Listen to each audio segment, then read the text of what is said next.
Mm, All right, welcome to the Haters Ball. It's your boy Dumb It Down. I got my older brother, the old Baldy, Yep. and my younger brother Pod Rom. What's that? you're John Ram just run the Masters. I won a lot of money on him last year, betting on him winning golf tournaments. And you watch golf. You really like a old middle aged man. That's what you like. I honestly didn't watch the Masters because I had an extremely busy weekend and it kept getting delayed. So I was kind of thrown off the schedule. So I didn't get to watch this year, but I knew John Rahm was gonna win. I should have bet on him, but I just, like I said, the delays and stuff got me thrown off. I wasn't ready. I would ask why it's got delayed, but I really don't care about golf, and I don't want to. Yeah, if No, it it's rains and stuff, actually like, nah, I super don't care about it. interesting. Okay, The go ahead. trees fell. Did you see them? Trees did fall. I did see The trees What fall. the trees? two huge, Trees took a like golf massive. courses, they got the 100-foot trees and stuff like that. Like two of them fell over the 17th hole, I think it was. Yeah, Luckily, nobody got hurt, but it was them little bitty insane. skinny trees, man. Yeah, all right. Those trees 30 feet tall. It don't matter how skinny they are. Yeah, whatever, man. Who All right, cares? let's jump right into it, and let's start. I want to start off with some of the new music came out, right? All right. Works for me. Whatever. Let's go. Okay, so Go we got to for it. start off. Again, we've been repping New Orleans. Currency dropped this new album with Jermaine Dupri. What y'all thought of that? Um, it was cool. My first impressions of it was like this isn't a Currency and Alchemist album, so it was just like very obvious. It's cool though. I mean, I don't know. It's all right. Yeah, yeah. That's my That's your first favorite. impressions of That's it. your favorite combination, Currency and Alchemist. Yeah, they just usually just have a great vibe together. Yeah. Okay. I mean, I do love them together, but that's not my. But I mean, Currency got a bunch of great collaborations. Yeah. So Yeah, he him with does, Fraud but was good. The mm-hmm, Pilot Talks with Ski Beats. That's those are mm-hmm. my favorite Currency stuff. The Pilot Talks, I mean, and I like a lot of his albums. So I like a lot of his albums, but the Pilot Talks and Yeah. Stone Immaculate are probably some hmm of my favorite Currency albums, in my personal opinion. So Yeah. great. yeah. So on So this one, I really like this one for motivational use only. yeah, I I'm liked it I'm too. surprised you didn't like it more, Bryson. I'm gonna have to sit with it more probably. I don't know. Currency albums, since he puts out so much, is like at first I guess I have to continuously get invested into him because it's just so much music all the time from him. I'm just like, Oh yeah. it takes me time to get invested into his albums like that. If it don't automatically snatch me off to the first rip, then I just gotta listen to him over and over again. Well, that's something we could talk about. Do you think it artists who put out too much music, do you think there's such thing as too much music like to put out? For Currency specifically, he works probably as much as any rapper, drops as much stuff as you possibly can. Do you think that it ever gets to be too much? Do you feel like or what? I don't know. That's a tough question because my favorite rapper is J. Cole, who before this like last 5 year run, his albums were becoming every 3 years or something like Yeah, that. like 2 years, like So every he doesn't 17. put out a lot of music. Yeah. Yeah. So I think that's cool keeping yourself scarce, but I also don't mind putting out a lot of music, especially if you have a core fan base. Somebody gonna find it and like it, and you'll be able to tour off it. I mean, if you got a good core, I guess then you can keep diluting it. But I don't know. I think I'm more towards the reserved, put out music once every year or once every other year, and I'll be cool with it personally. I mean, Nah, that's I love the flood the street strategy. I knew you were Yeah. gonna say that because you love all of Griselda. They stay Well, I with. mean, look. I mean, I'm cool with whatever strategy you want to use if your music is quality. Now, if you can maintain a quality level while putting out a lot of music, that's going to be better for you. To me, in this current streaming environment and stuff, it's easy for your stuff to get lost. You could drop a super dope project, and 2 weeks later, some other stuff came out, and people forgot that your project was out. Mm, That's So a if fact. you so if you're gonna keep coming out, like people gotta see you. and the algorithm's gonna make them other songs that they may come out on your Spotify and stuff like that. They're gonna suggest the songs to you more. They're gonna say, "Look, you keep listening to this dude. He got another Yeah. one. You heard this one. You heard." So to me, that's a thing that like. I mean, and then not just that, but you got. I mean, like I said, if you maintaining that quality, your fans gonna say, "Oh, this dude is reliable. I can always listen to his songs. He got another one. Listening to it day one right away." Well, So I don't know. yeah, but I just don't think that. Okay, so all those people who flood the market. All right, how do I put this? I don't think that they have albums to the same quality, the same classic level as some of the people who don't flood the market. Like if you take the best songs off of the 5 projects they made in the past 2 years, you could Who? probably make Intimate people. I mean whether it's Conway or Benny. Like if I took the best songs off of his last 3 albums, Benny, right? I could make a classic album, like just a certified absolute classic album. His last 3 are what? I mean, Burden of Proof, Tana Talk 4, and what was Let's say, are you I counting feel like Tana he had Talks? something else in between. He had something else between Burden of Proof and I mean, that's what I'm saying. They drop a lot. So, He had one with Fraud. Tana Talk for Pyrex Picasso, which was terrible. No, that was trash. That was all throwback. Exactly, that was trash. That was garbage. You're Doug, the Plugs I Met Too, and Plugs then I Met Burden 2 was of with Fraud. That's right? it. That's it. Yeah. And then Burden of Proof. That's his last 3 albums. Okay. So yeah, if he could have kept the Pyrex one, right? Yeah. Plugged I Met 2, Tana Talk, and Burden of Proof. If I took those 3 albums, took the best songs out of them, I could make a classic. I mean, that's, Yeah. I don't know about that, man. First of all, you got these. They both of them are with one producer each. So Yeah. I mean, he had to have a different approach with it. But I don't know. I mean, I don't know if that makes it better, man. I feel like Benny already got a classic with Tana Talk 3. I think Tana Talk 4 was worse. Even though he had different producers on that one. And Burden of Proof, I don't think it's on that Tana Talk 3 level, and Tana Talk 3 is old. I think Plugs I Met 1 was fantastic, but Plugs I Met 2 was okay. It was good. Yeah. There's good songs on it. Good songs. But West Side, he has continual drops, and his albums are phenomenal. He got his albums. He drops like 3 a year, and 2 are fantastic. Okay, you think West Side makes better music than Currency? Yes. See, I mean, maybe it's just because I'm more of a Currency fan. I think the songs West Side has. I mean, look, West Side is a different thing because he makes albums, and a lot of times it's the features that are the, kind of the draw. Yeah, he's almost a producer type of. Yeah, so that's a whole other thing. That's kind of a different beast.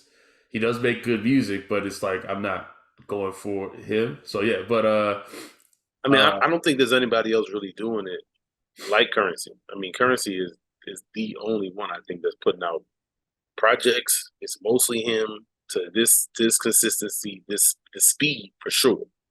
And I think he has a bunch that are very inconsistent. Very, some of them are good, some of them are not so good. Some of them are great, some of them are not so great. There's certain ones I don't love as much. But then there's other ones I still go back to. Them Pilot Talks, was it 4 of them now? I go back to those. Yeah. But there's a couple of them that I don't listen to as much. Canal Street Chronicles, some other ones that he released. So, and then he has some different Jet Life albums where you're putting on other dudes, and not a big fan of them. So, it's like I said, when he links with certain producers, it's gonna come out great. So I'm always a big fan. I always check his music. It just doesn't always connect that great to me because I think some of it's just mid.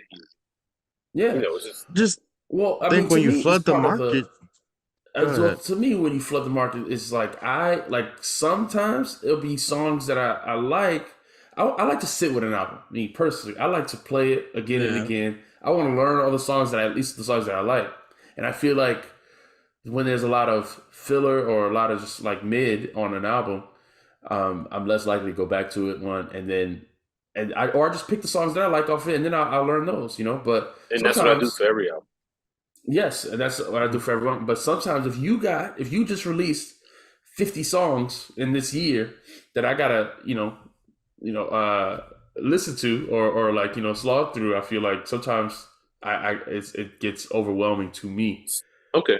because I also every person has a different feel, right? Like when I'm in the mood to listen to Currency, I'm in the mood to listen to Currency, but I'm not gonna be in the mood to listen to 50 songs of Currency. I'm gonna want to Oh, switch see, I to Mm, think someone Currency else. got I think he got songs for almost every mood. I As much as mean, he is a certain style, as much as he has a he is a certain certain flavor, style. this album is nothing like his album with Alchemist, this Jermaine Production Dupri album. mm, wise, Because but his yeah, but that's a flows whole and stuff are his flows. no. I think he has versatile flows, and I think he has upbeat music and ride around in your car while you're smoking music and get to that bad music. I think Yeah, that's Currency mm, main three things. He does all three at once. I am not skilled enough to do all three at once. So I have to I have to mm. focus. If it's time to do the work, that's what it is. And he got that motivational stuff. Then that's what he's on. I think he got different flows though. I don't think Currency is lacking in versatility. Mm. I don't know. he I think definitely when you lacking in some flood the versatility. market, yeah, when you flood the market, it just has less staying power to me. One, two, it can start to sound the same because it is your same voice, even though the production can change, but it is just the same person over these same beats. And it's just so much music. Like a long time ago, I think when I was in high school, that's when I was really more serious into music, listen to all the new albums and stay on music. And Currency was flooding the market. I was like, I just can't listen. Like, if you're dropping 3 albums, I'm not gonna give you 3 albums worth of dedication. Like, that's so much time. I just found myself overwhelmed. Like, I couldn't do it. Interesting. I don't That's understand what makes it so overwhelming. Like if you have an artist that you like, he drops an album in January, or let's say he drops an album in February. He drops Mhm. another album in June. You didn't listen to that one in February enough to know like which songs you liked on it. And then there's another one in June. You listen to that one, and then in the meantime, 85 other rappers released. You check those too, whatever you like, whatever. And then Mhm. he drops another one in like November. This very big. It's not like he's dropping every week. He yeah, has done no, that. it's not He every has done week. that before. Yes, He did yeah, one thing where he did 12, and right. Then he do one every month. Yeah, yeah, yeah, Guwap I did yeah. that think too, so. right? I think Gucci Mane Yeah. did that 1 year too. But um, you know, I just think that. But most of those 12, that's not the stuff that you remember. Right. But he Well, has a bunch of albums. yeah, he has a Yeah. bunch of listen. Currency, okay, I think Currency does it better than anyone else, right? To drop as much stuff because he gets with different, like you said, gets with different producers, it's different vibes, and I love Currency, so I'm a fan of what he does. Okay, I listen to what he does, but some of the other artists, specifically, some like I said, Griselda drops a lot of albums, whatever. A lot of people have the flood the market strategy. Even this guy, we were talking about last episode, Ellie Dollar. When I looked at him, I listened to the album that someone suggested for us. Then when I looked at him, he had 3 projects dropped last year. Okay, 3. Now I'm new to you. Am I going to listen to all 3 of your projects that dropped last year? Probably not. That's what I mean. Other than if I wasn't doing a podcast to talk about, like if I just was new and I'm just going to check you brand new, I'm probably not gonna listen to your 3 albums from last year. Ransom, I love I Ransom. don't. He dropped I two don't get that. albums, 2 albums last year, right? And both are great. Both are great. Okay, and I would listen to both, but that's still a good bit of music. I mean, it's a good bit of I music. don't get. If I listen to one and I like it, I'm gonna listen to the next one, It's and a I don't get it. so to me, it's an attention span to new music. I only have so long of an attention span, and so you might be different, but I'm only able to listen to so much new music before I want to go and I want to listen to something I can sing along to, or I I agree want with to that. listen to something I agree with that. else. I just want to listen to the thing that I want to listen to. I So agree I with that. only have a so long that I can spend focused on new music, acquiring new music.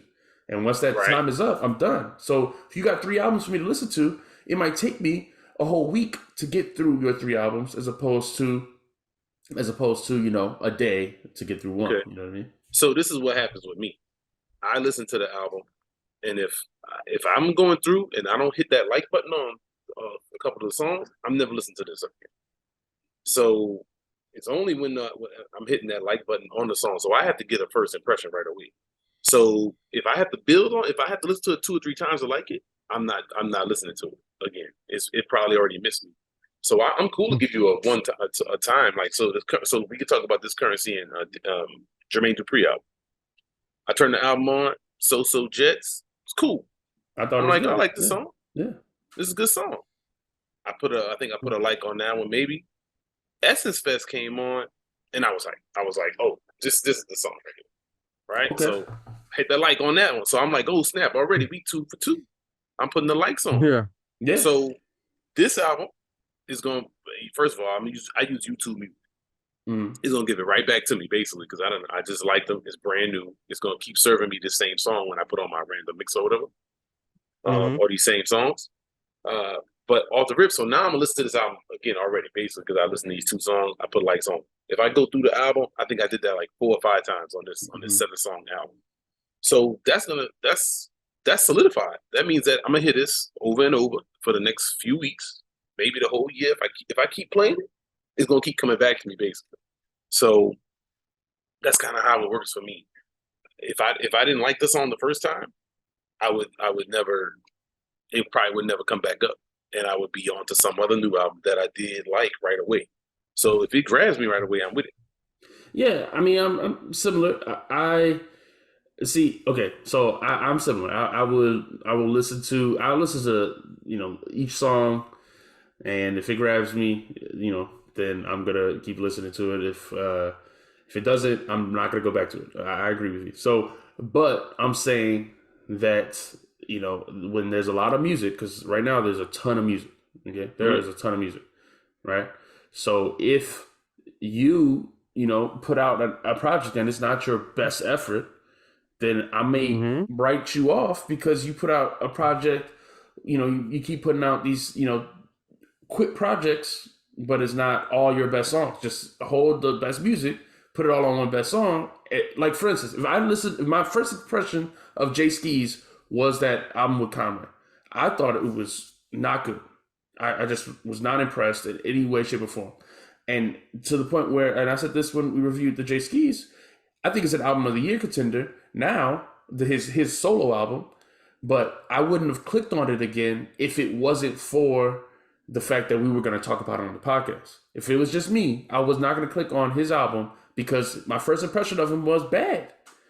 And they could have just held that other EP.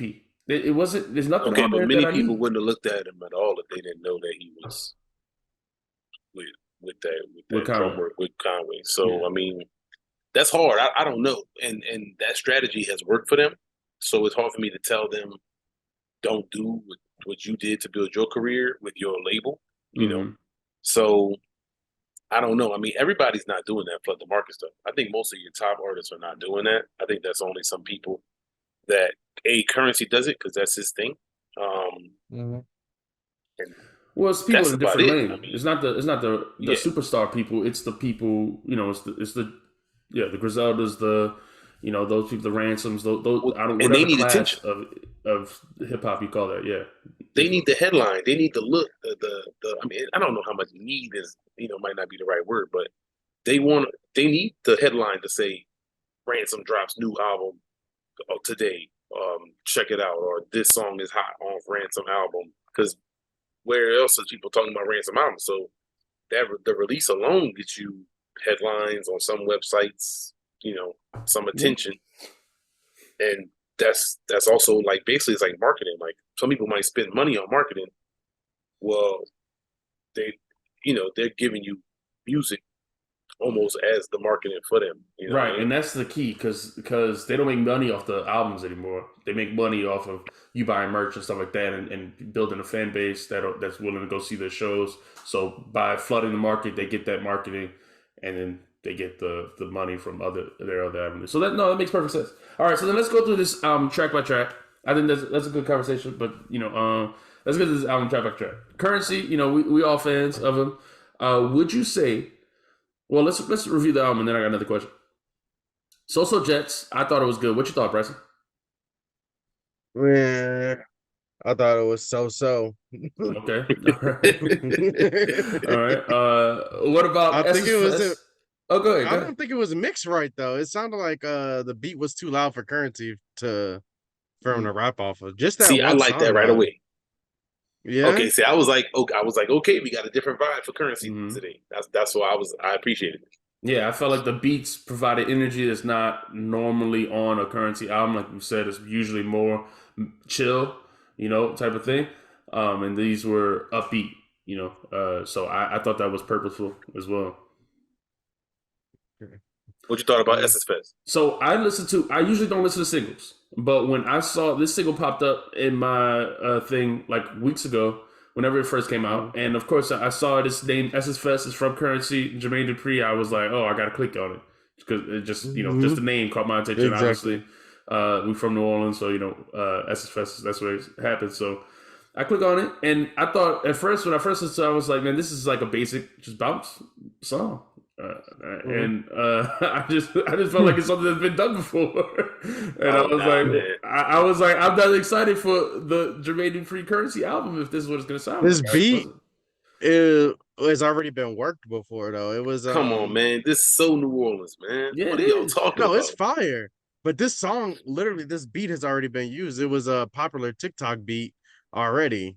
So it's already worked. I was like, oh, I Oh, can't I don't believe know they nothing grabbed about it that. So it again. was on TikTok. Yeah. The same exact beat. Well, I mean, to not me, the it So you listen, know was the I, how exact bounce beat. music is, right? bounce It'd be music is like all the Yeah, I same. It's all know. the it's the same No, beat. same. but this one Yes. was the for the LSU when they were winning the championship. This was the Get the Gat song. Like this is the exact same beat they were all dancing off of. Like I don't know after what the every Get the Gat dance, song after is, so I every gotta listen to game. this. Maybe Yeah, I don't know. so All bounce music LSU, you talking about sound the the same women? to me, so it could have been any other Yes. bounce song. All And I've bounce been... music is the beat is very this similar, is man. Let me similar. just They changed a couple things to it, of course, but the beat has already worked. So I was like, of course it's gonna work again. But I mean, it's a cool song.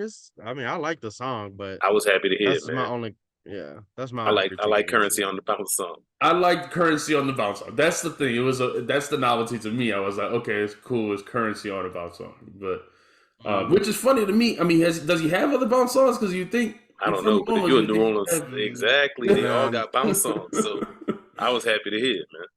Yeah, this so song would definitely go in like the summer playlist for sure, though. yeah, This I is a put good it. cookout song for sure.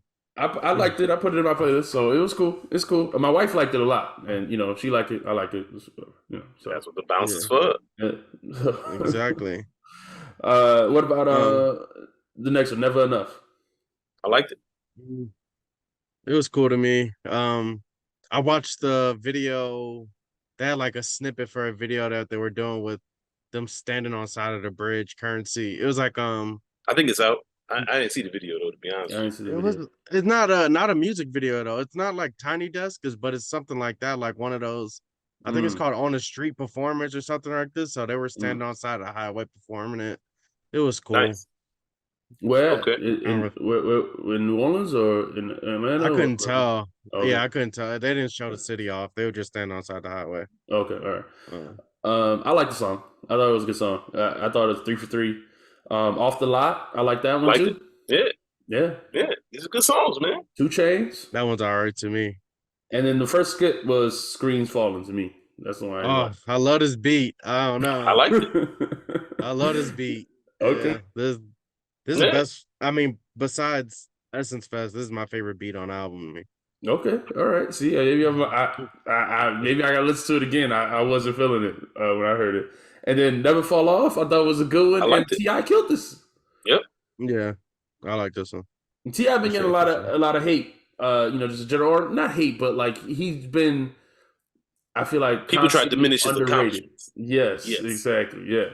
And Hey man, Ti when is you a start legend, man. perpetuating your, nah, when you start perpetuating yourself as a corny dude, then hey, everything up for granted. That's the one thing the culture don't like. If you get corny, they will take your accomplishments away from you.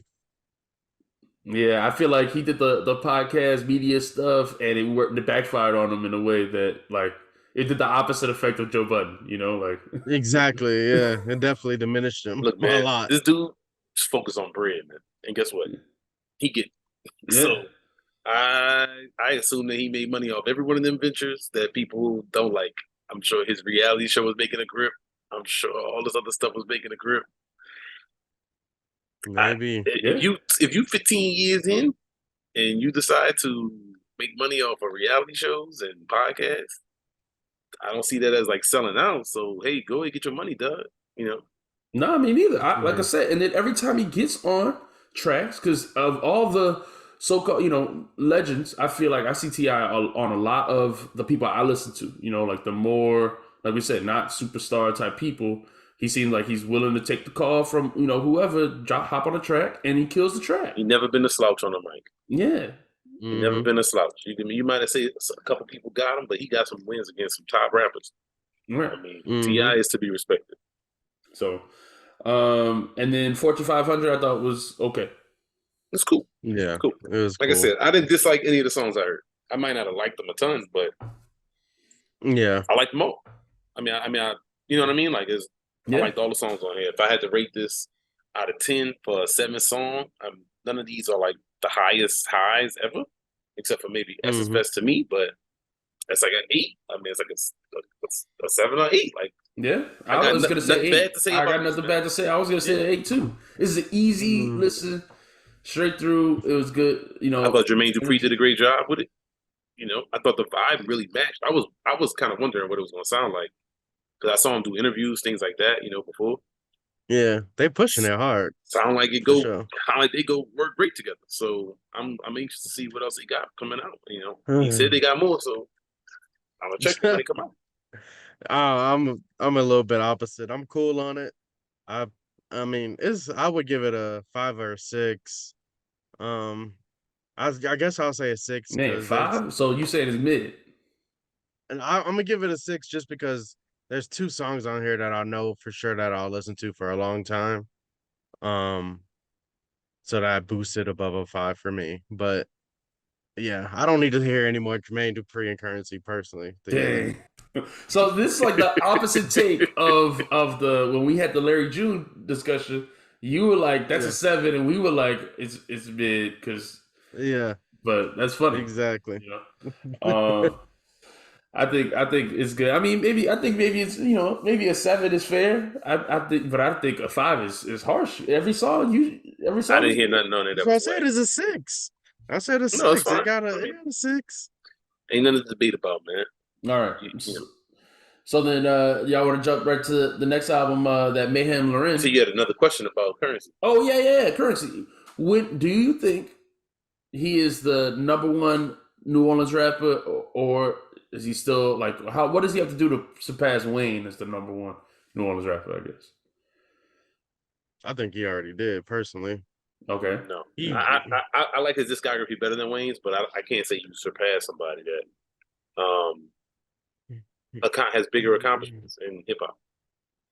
Yeah, but Do you don't mean rep his sales? city Like you as just much mean like as You got to put something up, man. You got to put something up. You got to get some. I mean, you can't say to somebody that's got like 95 or whatever. I don't know how many hits Wayne got, but he has all these hits with these top artists. You got to put up a couple to be able to say at least you could to show that you can do it on that level before you can be surpassing those people. Look, I don't think hits. I'm not a big hits guy, obviously. yeah. So I who do don't. you I think don't will win in care. the verses? Wayne or Currency? Well, oh Wayne. who's the exactly man? Who's the audience, bro? There's no. I don't That's think not there's No, any way, why shape, way, place that you could any go audience. I don't where think Wayne not Currency gonna win. could get him. I don't. Yeah, Yeah, I think Wayne gonna get him in most situations, and that's what I'm saying. But mm. then, like, see, this is the thing. Where the verse is at? Who we talking about? Because if we talking about who's the In number New one in New Orleans. Orleans, and if you're in New Orleans and you're going by a versus standard, I think like Juvenile could win. I think BG could win. I think a bunch of people could win in that case. Juvie beat Lil Wayne. You mean? Beat anybody. Yeah. Oh, beat anybody. Okay, all right. I mean, I did look. Juvenile is underrated. He's not talking about enough. I Well, mean, that's what I'm saying. So Soldier Slim could win in New Orleans, dog. Like, but no, yo, no, yo, not Slim. I'm hey, sorry. Come on. what And Currency then the said? other thing about when you if you have battles with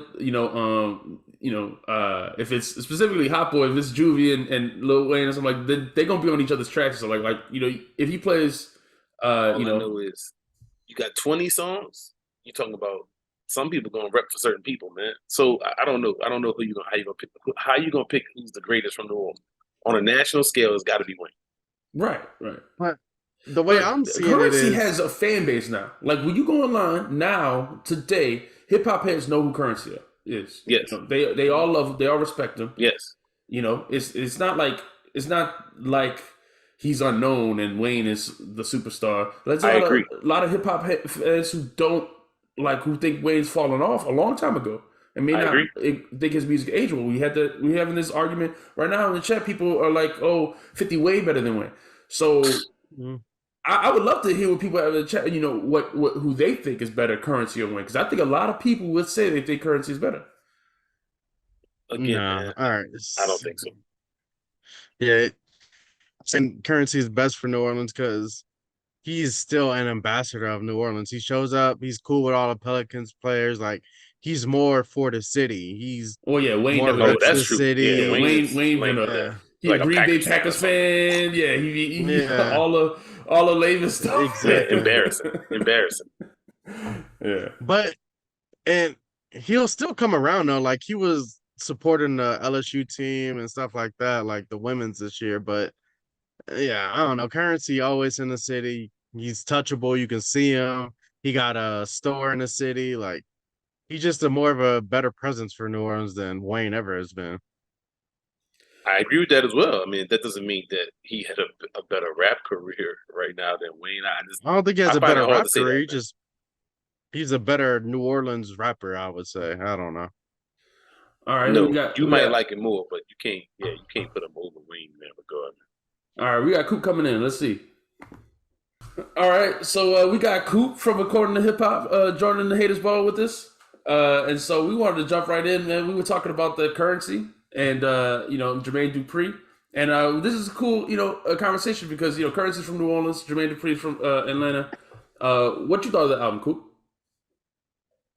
Whenever talking all things Atlanta, I always like to throw out my dual citizenship. Born in Charlotte, raised in Atlanta, like literally born in Charlotte, spent about 10 months in Charlotte, back to Atlanta. My mom was in the Art Institute down in Atlanta when she got pregnant with me, was in Atlanta till I was 13, then back up to South Carolina, North Carolina, Greensboro, then back to Atlanta at 19, but then back out for Cali in my mid-20s, but then back. So I'm from Charlotte, but spent just as much time in Atlanta and actually more raised in Atlanta. No. The JD, okay, so I like Currency. He has a big cult following. I feel like is We part cult of a that fair cult. word? We part of that cult. Yeah. Yeah. Okay. Ooh, so I'm gonna tell you something. I was chilling with one of my homies, D, and their name's Kadeja. They were like, a cult isn't always a bad thing. There's levels to cults. Mm-hmm. There's enjoy yourself, have fun, i.e., sports watching. Mm-hmm. Yeah. Not the participant, because if you're a player, you fall into level number 2 of the cult, which is watch your back. You know what I'm saying? That would be the church. And when I mean the church, I mean all churches, not just my Christian church. Happy Resurrection Sunday to those that believe what I believe. I know it's Ramadan going on right now. My father and my brothers are Muslims, so they're practicing Ramadan right now. But the church level is like that cult where it's like, nah, watch your back, protect your neck around here. And then there's like David Koresh cult, and that's how we define cult typically, which is get the fuck out of town. It's like get out. Yeah. Get out and get the feds in. But not all cults are bad. Currency's cult following, I would classify it as get the fuck out of town. Like it's that high level cult following. And with that comes a style and a signature that I think over a course of time has started to hurt him. Okay, that's interesting. Why do you think? Because we were just talking about how much music he puts out and how much we like it, or if he puts out too much music or anything. Why do you think it hurts him? I don't know if I like the way that he works. So let's break down the first thing, which is that I love the fact that he works the way that he works. I mean, y'all know how I am. Y'all watch the show, so y'all see how much I be talking about practice and motherfuckers going to work and doing their job, and how I talk about people who have not gone to work for years at a time. So what I love about his work ethic is that he works consistently and steadily, but really does not overwork himself. Most of these projects, 7, 8, 9, 10, 11 songs. Mm-hmm. So it's not like he might give you 3 projects in a year. The 3 projects might be 21, 22, 23 songs, So I don't think he's oversaturating himself I do think he's so inundated into the cult following and keeping you all satisfied. I would consider myself to be partially part of that cult too, because I've been following him for a minute and a fan for a minute. Like I've been a fan since his videos started making MTV jams like Sleeper of the Week type shit. You know what I'm saying? So I've been Yeah. following. Yeah. I just haven't been as a big of a fan as I feel like I was, as some people were earlier than I was about him. But I do feel like he needed some fresh sounds. I felt like he needed some knock. I felt like he needed some bounce. I felt like he just got it. I'm fascinated about talking to y'all about it now because it's somebody who A, is from Atlanta, B, loves Jermaine Dupri, C, loves his sound, 3, lauds and applauds him. Oh, well, might be a little biased. I'm sitting here in a fucking Hawks hoodie. You know what I'm saying?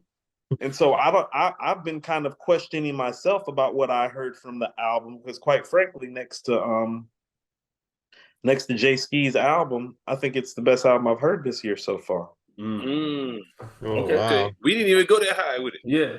Yeah, I mean, we just because it's 7 songs, we said we like every. Okay, so we just finished.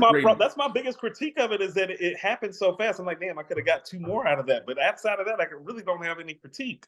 Well, they said that they're coming out with more. So this is just one of maybe a series. I can't tell y'all too much because according to hip hop, still has to do a show cover. but I will tell you that it's like I wasn't privy to the fact because I came front. One of my notes, like in my notes for the show, is that like, man, I hope these niggas do this again. Yeah, that was in my notes. Like that's in my notes. It's like, man, I hope they do this again. I hope this ain't a one-off. Yeah. And then I thought about it, and you can kind of respect this too. Well, half of y'all live here now because of Katrina. So it's like, it's about time. Yeah, I said it. Somebody need to say it. Everybody running around acting like it ain't the truth.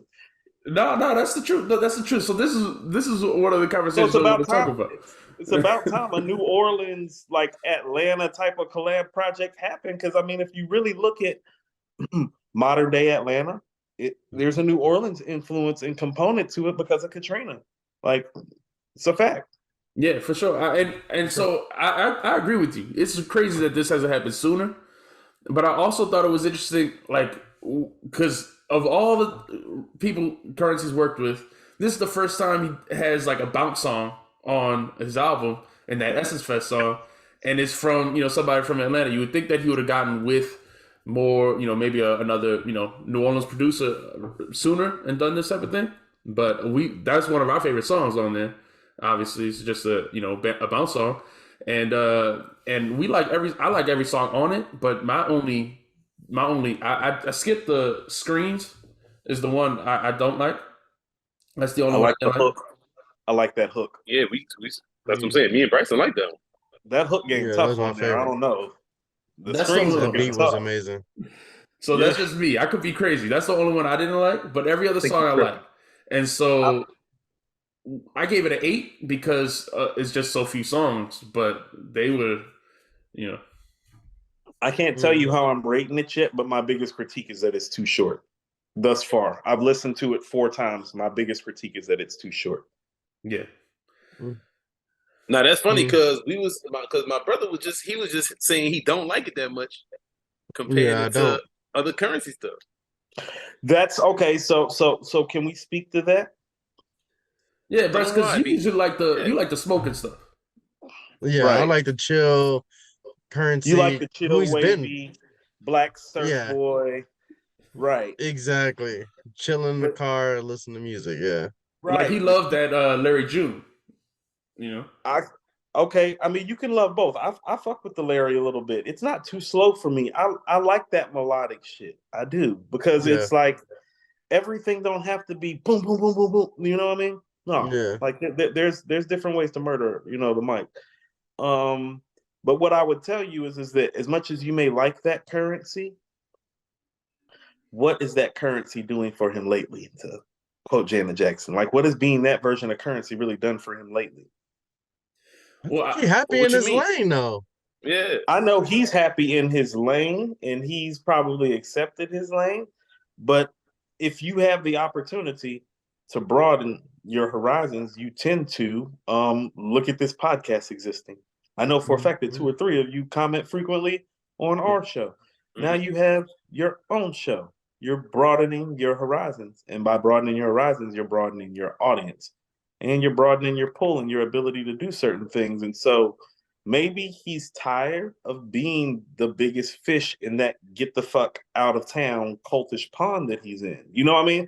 That's what I mean about his cultish following. It's like it's probably apexed and apexed itself out. And he's probably like, oh, well, what can I do to, keep a good base of my followers happy, which would be somebody like me and two of the brothers, and also kind of offer some new sound. Because my biggest concern was that production wise, people were going to complain about Jermaine Dupri providing currency with this sound from the cult following. I didn't know what to expect. So going into it, I was like, I don't know what we're going to hear on this one. But it was, much better than I anticipated. So I had nothing bad to say.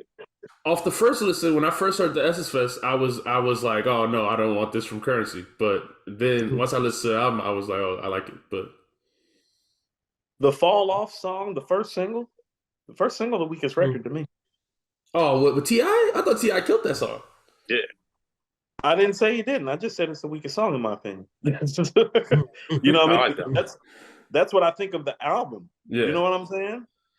Yeah. It's like the other stuff that's on the album. It's like, oh no. It's like I get y'all gotta make that song, to make you move and to make you play, but it's like that's not the record on that album to me. It's like I like literally almost every song on that album more than that song. Yeah. Yeah. And I enjoy that record. It's not like it's not a dope record. It's just like the album's like that for me. I just didn't know how biased I was being, Right. I don't think you're being biased, man. I think the album's good. I think we all think it's good. So yeah.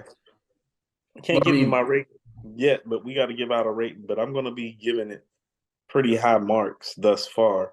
What did y'all think about Jermaine Dupri's production on there? I thought the production was good. I thought it was different energy than what we usually have with them. Yeah. Me too. And here's the thing about it. Hold on, which brother am I talking to? Not Old Baldy. What's the other brother? What's the youngest brother name? Bryson. Let me ask you something. You don't feel Currency's talk game was still kind of similar on there? Because I feel like this was kind of like he was talking his same talk, but he was kind of having like victory lap talk. And I don't mean Nipsey's album victory lap talk. I mean, he was talking like I've already won in this lane. And he's kind of describing to you how he's won in this lane. And that's what I mean. It sounds like he's trying to create himself more of a new lane. Get a couple new followers. No, now that you said it that way, that makes sense to me. I can see that for sure. And I like the theme, you know what I'm saying? Like, hey, going out there, for motivational use. He's great at that. That's something he kind of does all the time. So I thought that's why it worked so well. That's an astute observation as well. But yeah, I really enjoyed the project. So no, I don't think any of y'all's sentiments about it are necessarily wrong, but I am concerned for people like Bryson that sometimes feel like it's like, oh, well, that ain't the Currency that I love and I'm used to. And it's like, no, it's like, I dig that. We have this conversation about Nas all the time on the show with like that Illmatic shit, like with that fan base. It's like, oh, I want him to make that. It's like, well, then make it quadruple, quintuple platinum, or don't. Or don't tell them not to. You know what I'm saying? Yeah. That's what we have to understand is that like he still has to be viable. My thing with Currency, I don't think is an issue because he works so much. I think he'll do both. He could do both. Like it's not like I think he can. I think the next album. I mean, you know what? If they're working on another project, and this is just like Jermaine Dupri, the worker that I know, and Currency's work ethic that I see, they're going to take whatever the critiques are, good and bad, all in, and probably come back. So I would expect an album. Probably, because I think we're all deciding this is a succinctly different sound than what we typically hear from him. But he got at least two with everybody he worked with. It's like it ain't never just one album. Right, you're right. Hold on, he got two with Alchemist? He got multiple with Alchemist. Three. Multiple. He got three with Alchemist. You're right. Okay. No, you're right. He usually does make a couple laps with the producers too. I would expect the next one to have more middle ground, and I think the middle ground will be giving it more of a New Orleans bounce than an ATL bounce. So you still may not get your like smoke and chill shit, but you might get more classic Manny Fresh inspired bounce. Because one of the things that I heard. Yep. Well, I love Manny Fresh. That's of course y'all do. Fresh as y'all got. Well, here's what I'll tell you is that, and don't take this the wrong way because I don't mean it disrespectful. I think for some people, Fresh's sound is a little dated. everybody in New Orleans got family in Atlanta, right? Mhm. Mm-hmm. How often have you been to New Orleans, or do you know a lot of people in New Orleans, or what? Tons. Okay, so my barber for like 11 years was from Fifth Ward. He's a Williams. He's like second cousin to like Baby and Slim for one. So my barber was from the NO. One of my best friends, Lydia, she's a Katrina baby. She's 26 now. She's a Katrina baby. She's one of the people that came here, fourth, fifth, sixth grade because of Katrina and, ATL and status now, but really from the boot. Like, yeah, so I got Mm-hmm. people like that running all through here, fam. I was just with Lydia's my homie. Like we're literally tonight, like planning the next Braves game we're going to. I'm like, so I was like, next Friday? I'm like, well, next Friday? I was like, yeah. I was like, I think we can get done with the podcast, shoot down to the stadium. The stadium on my side of town now too. So yeah. Yeah. So we got people from the boot. Yeah, stadium 20 minutes from the crib. We wanted to talk about just the rivalry between the two cities. Obviously there's sports rivalry, with the Saints and the Falcons, and then even like I said, even musically, they don't sound the same. And I'm always secretly rooting against Atlanta. I mean, just honestly, Okay, so it's funny. I'm gonna tell you, the Saints Falcons thing is probably more rooted in rivalry than any New Orleans Atlanta rivalry. Yeah. A lot of people don't know this about me, like on this side of things, but I used to be the beverage director of the biggest sports bar in Atlanta. Uh-huh. Oh, wow. Yeah, so I used to run the biggest sports bar in Atlanta. Taps on tables. So the rowdiest crowds were the Saints Falcons homes games. Mm-hmm. Like them, and if Kentucky came to town to play college basketball. Kentucky coming to play college basketball, Green Bay Packers coming into town. When Green Bay comes into town, it's not a game. Mm-hmm. Yeah, these fans travel heavy. Yeah. They travel heavy, they travel with money, and they talk big shit, and they know their football. Like they talk high level intellectual football shit to you. Like, yeah, but Bart Starr really won 5 rings. That's more than Joe Montana. You know what I mean? Like they talk that shit when they pull up. Yeah. You know what I mean? But the Saints Falcons thing, the energy is different when that happens. Like the city's different when that happens. You feel me? We plenty because We've we been to the have games family a bunch that of live in times. Atlanta. We would tailgate all the time out front the old Georgia Dome. You know all my tailgate spots and all my tailgate people. When I moved back down here from Carolina, my first set of regulars in the hospitality business were actually Atlanta Falcons season ticket holders. That's how I got familiar with the city again, as they took me down to all the tailgate spots down under the bridge by the gate. Yeah, all that. All my people are still down there. Like I could walk. There's not too many places in the city that I ain't been that I can't like walk around like when something's going on and like, yeah, they know me there. Like I know exactly what you're talking about. That's what I'm talking about. That energy is real. It's like you got people that literally set up shop right next to each other just to talk cash shit to each other all day long. That's what my pops does. People, I've watched people leave my bar and talking shit to each other on the way out the door to the stadium, and the same people walking back to come after the game, talking shit to like literally the same people. Yeah. It's that serious, you know. And what I like about it is that it's 8 times out of 10 healthy without being physically confrontational. Right. And usually the 2 times that it's usually alcohol and or drug induced. And not just they always have fights in in the games. They do always have fights in the games. Yeah. They always got fights in the games. Oh yeah, Alabama fans. Alabama college football, the Roll Tide fans. Those they disgusting. They sick with it though. Like they're disgusting. One of my best friends, Jamie, she's an Alabama fan every fucking game. 11:59. Roll Tide. Roll Tide. Yeah. Oh, big bold letters texting me. Every year without fail. We may not talk for 6 months, but I know when college football, Armand, what you do? Roll Tide. I can hear her country ass voice in my head. Like, But you don't think musically there's also do people in Atlanta, were they as bigger fans of the New Orleans artists as the Cash Money movement? Was that big in Atlanta as it was in New Orleans? So here's what I'll tell you. It's just me being forthright. For the original Cash Money and No Limit movement was actually when I was in high school in Charlotte and in college in Greensboro. Okay. But No Limit Cash Money in Charlotte and Greensboro, oh, it was heavy.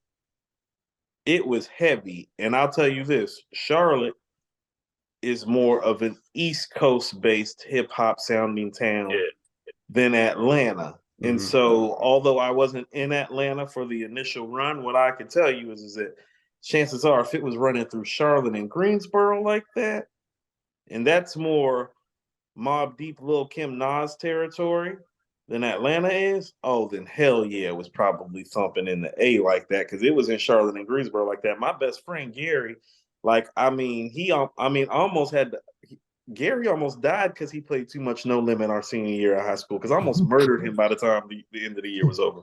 I was like, if you play C Murder's album one more time, C Murder. Which C Murder album? The one that had Down for My Niggas on it. That's on the Snoop album. No, there's another one. Hold on. What is it? There's a song. Hold on. There's a record. Down for My Niggas on that Snoop album. That's There's one of my favorite record. songs. Okay, there might be. It's been forever. I don't listen to the album anymore. I love There's a C Murder album with Snoop on it. This is the best song on there. It's like track 12, I think. Matter of fact, let me pull it up, because now you're making me want to do a dive and a dig right quick. Hold on 1 second, because I remember the cover. I'm gonna know the cover. Bryson, you probably wasn't even alive when C Murder went to jail. Huh? Not at all. My brother wasn't even alive when he went to jail. I was a huge C Murder fan. C Murder and BG. That's my dudes. Okay, we can have a little BG talk. I like BG. I fuck with BG. Hold on. It's hard to find C Murder stuff. This is ridiculous. Yeah, it's not on none of the streaming sites. I see. Oh, hold on. They don't want him to get no money while he in. They don't want him to eat. They don't want him to eat. Right. They like, we know who your brother is. You've got enough. There's no point in letting you C Murder. Free C Murder, man. He should be out, man. Oh man, he should have been out, man. He should have never really been in, but that's neither here nor there, man. Yeah. Yeah. Well, all right. So then let's talk about best... Life or Death. Life or Death, C Murder, and the one right after that. Like, my boy played that nonstop. Back That Ass Up was the song my freshman year in college. That and Whoa. Back That Ass Up and Whoa by Black Rob. So they like No Limit and Cash Money. Like, yeah. I can remember them making the cover of The Source for the $30 million distribution deal with Universal. No, I remember all that. So that was big in Carolina. I'm not sure about the A, but probably. So the reason why I brought this up, because I know y'all made 25 best artists of the South a while ago. This was probably last year sometime, and I had a lot of artists I felt like I love that I thought were underrepresented. We talked about it in the I was sending super chats and stuff at that time. But what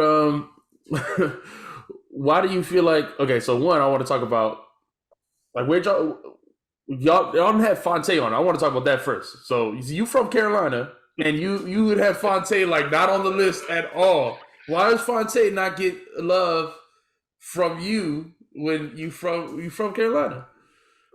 He gonna go in about Phonte and Lupe, right? Phonte is, I'll tell you right now, Phonte is one of my top 5 hip hop artists. Like, I've met Phonte before. Phonte used to hang out with some of my homies. Phonte and Little Brother came to UNCG my freshman year, and my homies Reginald and Jeff Black were cool with them, if memory serves. So I've actually had a run-in with them a long time ago. I don't have anything against Phonte. I think if you're going to be reasonable, and this is what I mean by reasonable. I say this in all honesty. Do I think there are where did Lupe rank 35th on our list? Oh, we got to talk about, because you put him on the game, man. We got to talk about that. We know. Games had a better career than Lupe. No way. Nah, no way, shape, or form. Close. But, okay, so this is one of those things that it's like I think people need to understand is that this isn't like a skills list. It's not a skills list. Like It's you have music, to wear. just music, not even skills. Yeah. Okay, so Lupe's at 39. Okay, now me Wait, personally. hold on now. Hold on. Don't go to Lupe yet. Yeah, Okay, we you want wanna to stay stick on on. We want to Phonte. stick on the Southern artists. Right? You want to stay on Phonte. So let's You talk want to stay on about Phonte. We Okay, all. so Listen, here's I'll my tell you thing. this. I'll No, tell here's you what. this. No, Go. here's what I was about to say, and this is why I was bringing up Lupe. Lupe's at 39 on our list. Phonte doesn't even have a cool.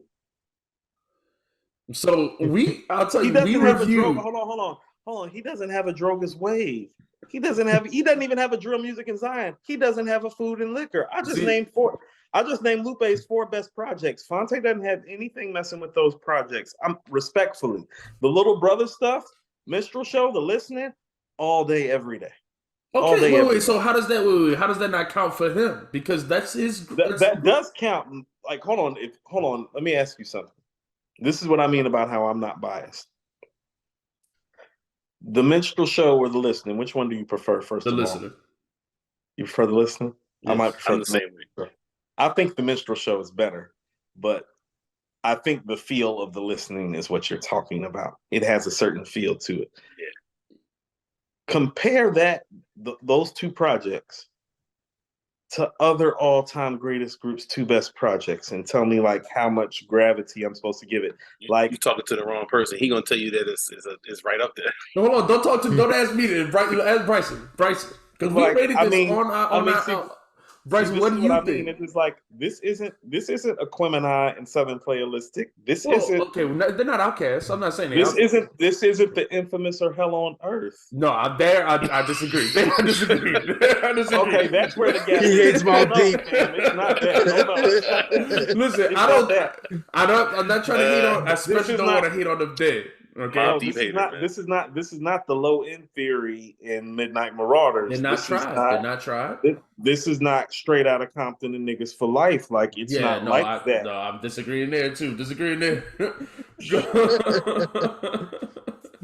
You think that the Listen and the Minstrel Show is comparable to Straight Outta Compton and Niggas for Life? I think Straight Outta Compton is better, but Straight Outta Compton is leaps and bounds better. I Like, never it's listened to not niggas even- for like.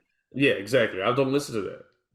I don't listen to Niggas for Life, but that's just like because like I'm usually with my kid in the car.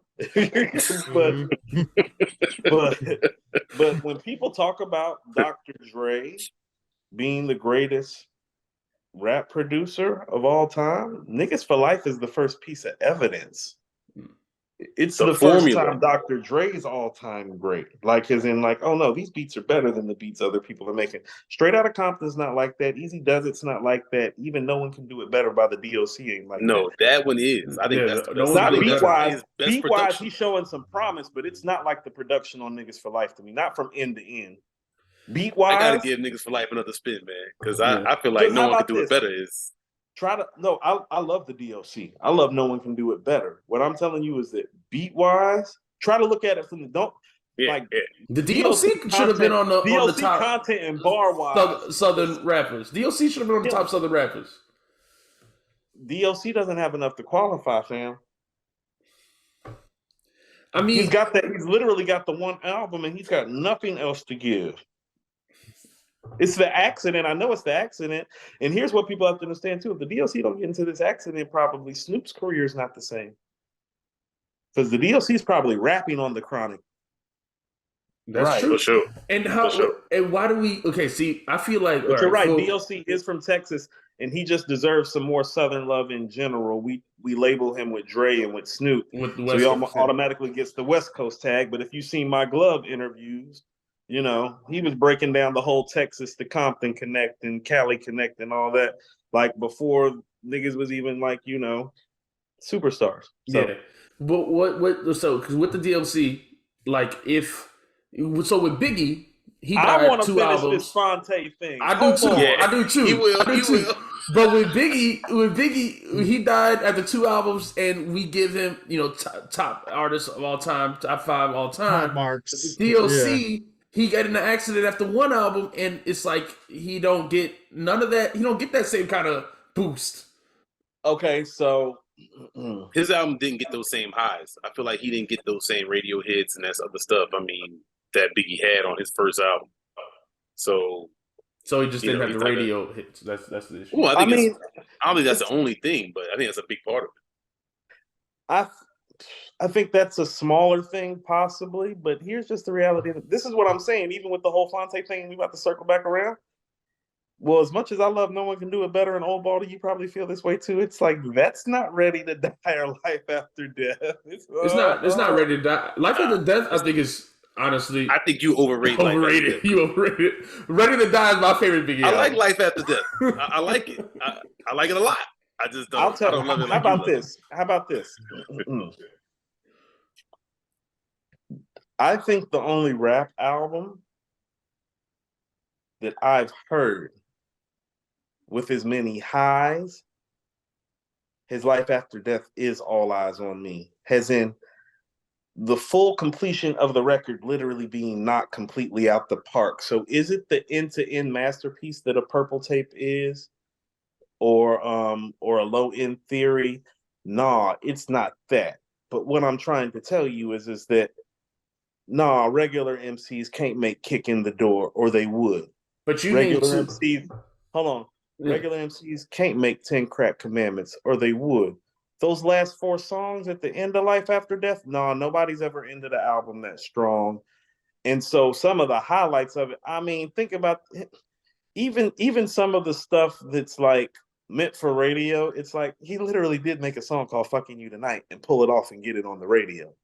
Like What's Beef, the bar style on What's Beef, the intricacy of Niggas Bleed, the entertainment value of I Got a Story to Tell. No, the highs make your No, nose I hear bleed, what you're man. saying. Yeah. I'm not saying that DOC is a better rapper than Biggie. That's not my point. I'm just DOC saying dope. that DOC is super dope, but he just doesn't get.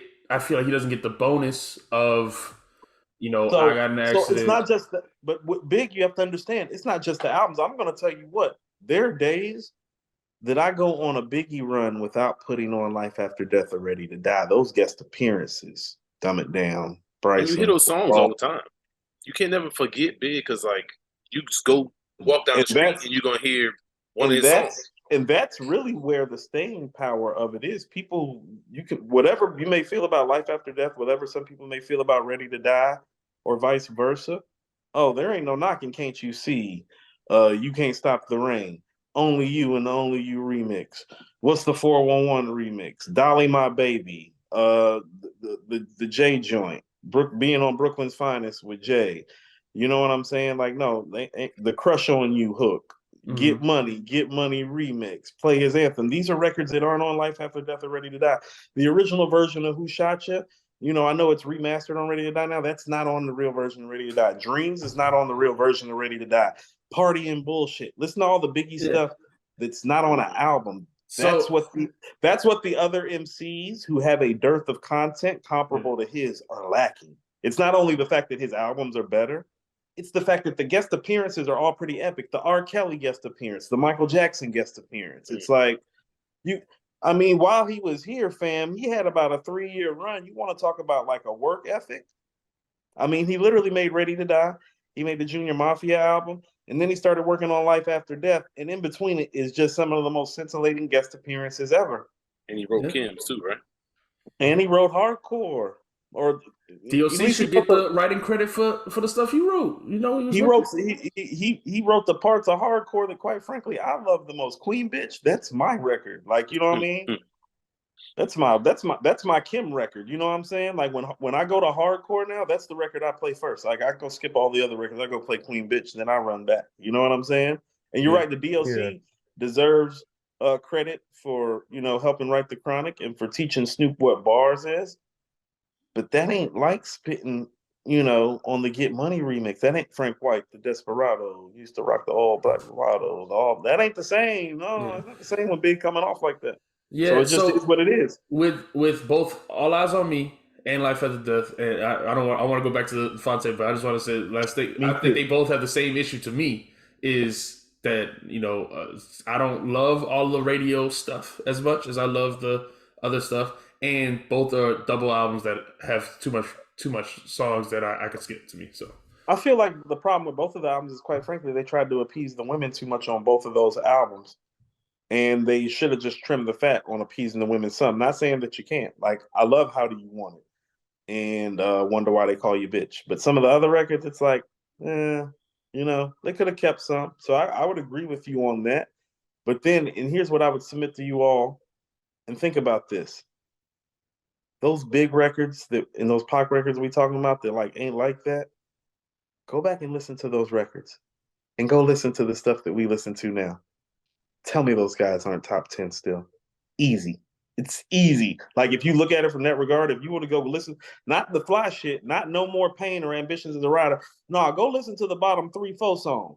And then go listen to what we listen to now, and then go listen to those bottom 3-4 songs.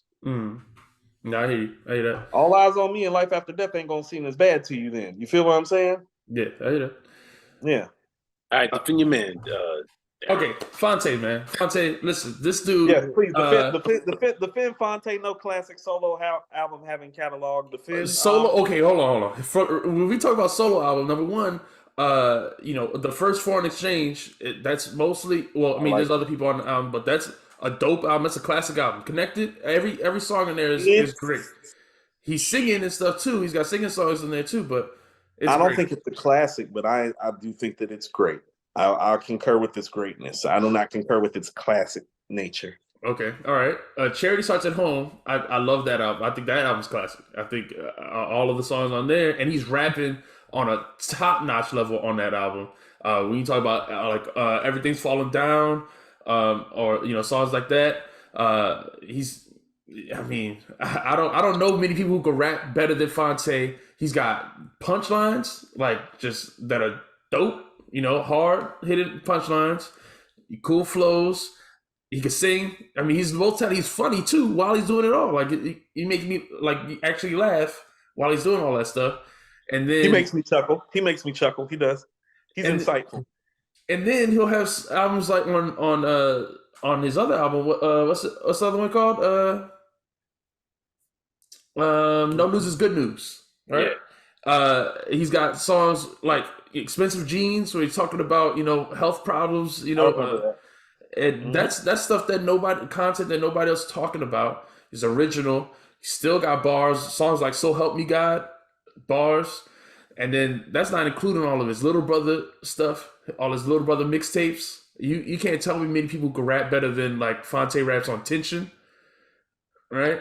Oh, okay. See. I like your analysis. And here's what I will tell you in all fairness. There's nothing about your analysis that I'm going to disagree with, because you're spot on about those things. I don't think it's reflective of the total picture.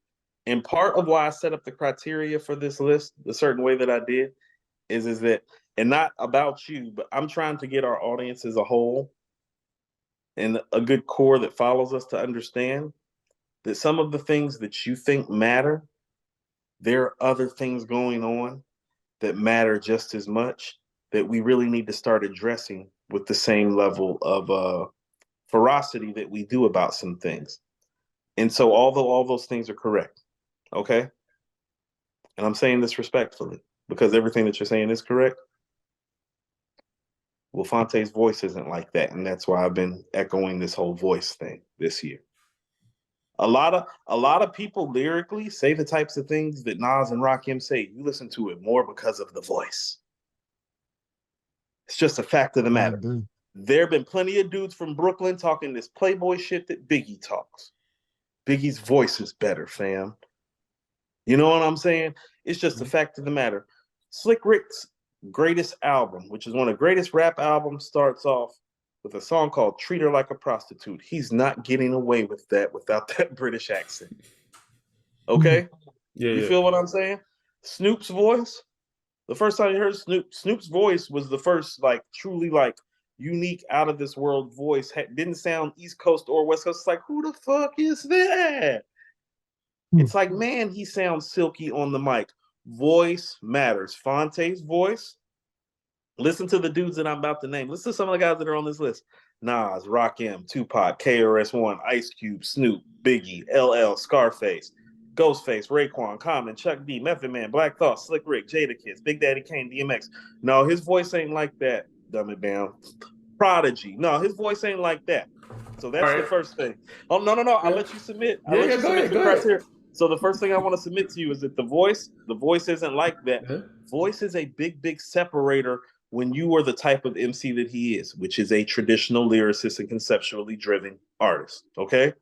The voice matters. That's why I highlighted Nas and Rakim first. Oh, lyrics and conception, it's like, oh, well, how about those two guys?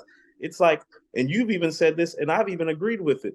Lupe is beyond Nas and Rakim conceptually and lyrically, but nobody thinks he's better. Guess why? It's the voice, fam. It's the voice too, fam. It's the voice. No, it's the voice. It's the voice.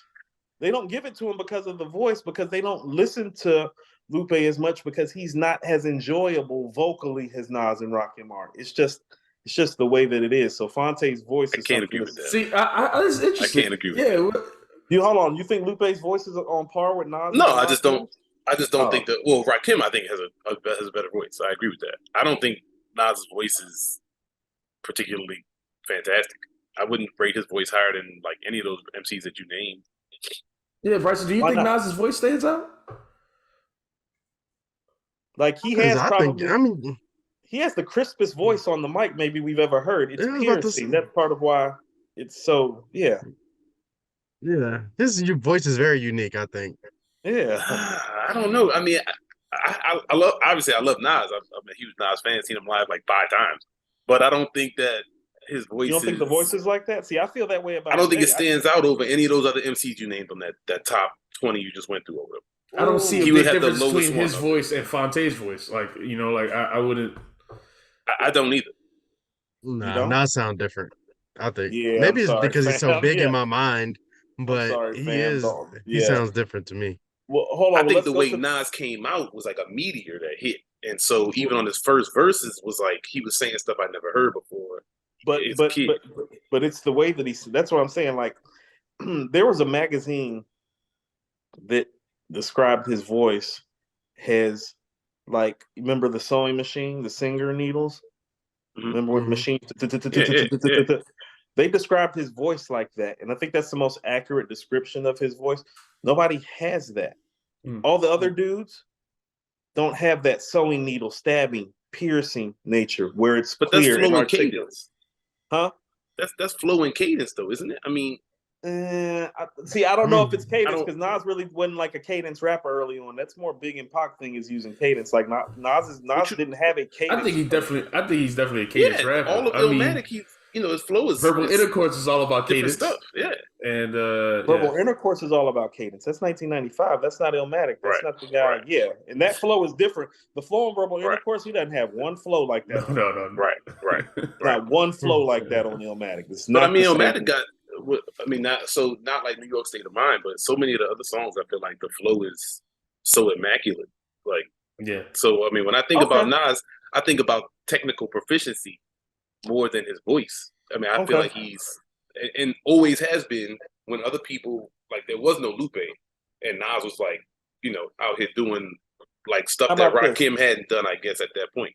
I would equate him vocally in terms of like the sharp, like Minnie Riperton, Denise Williams. Mm-hmm. That's who he would be to me as a rapper. It's so piercing when he hits his notes because it's sharp. It's not a Shaka Khan deep bellow.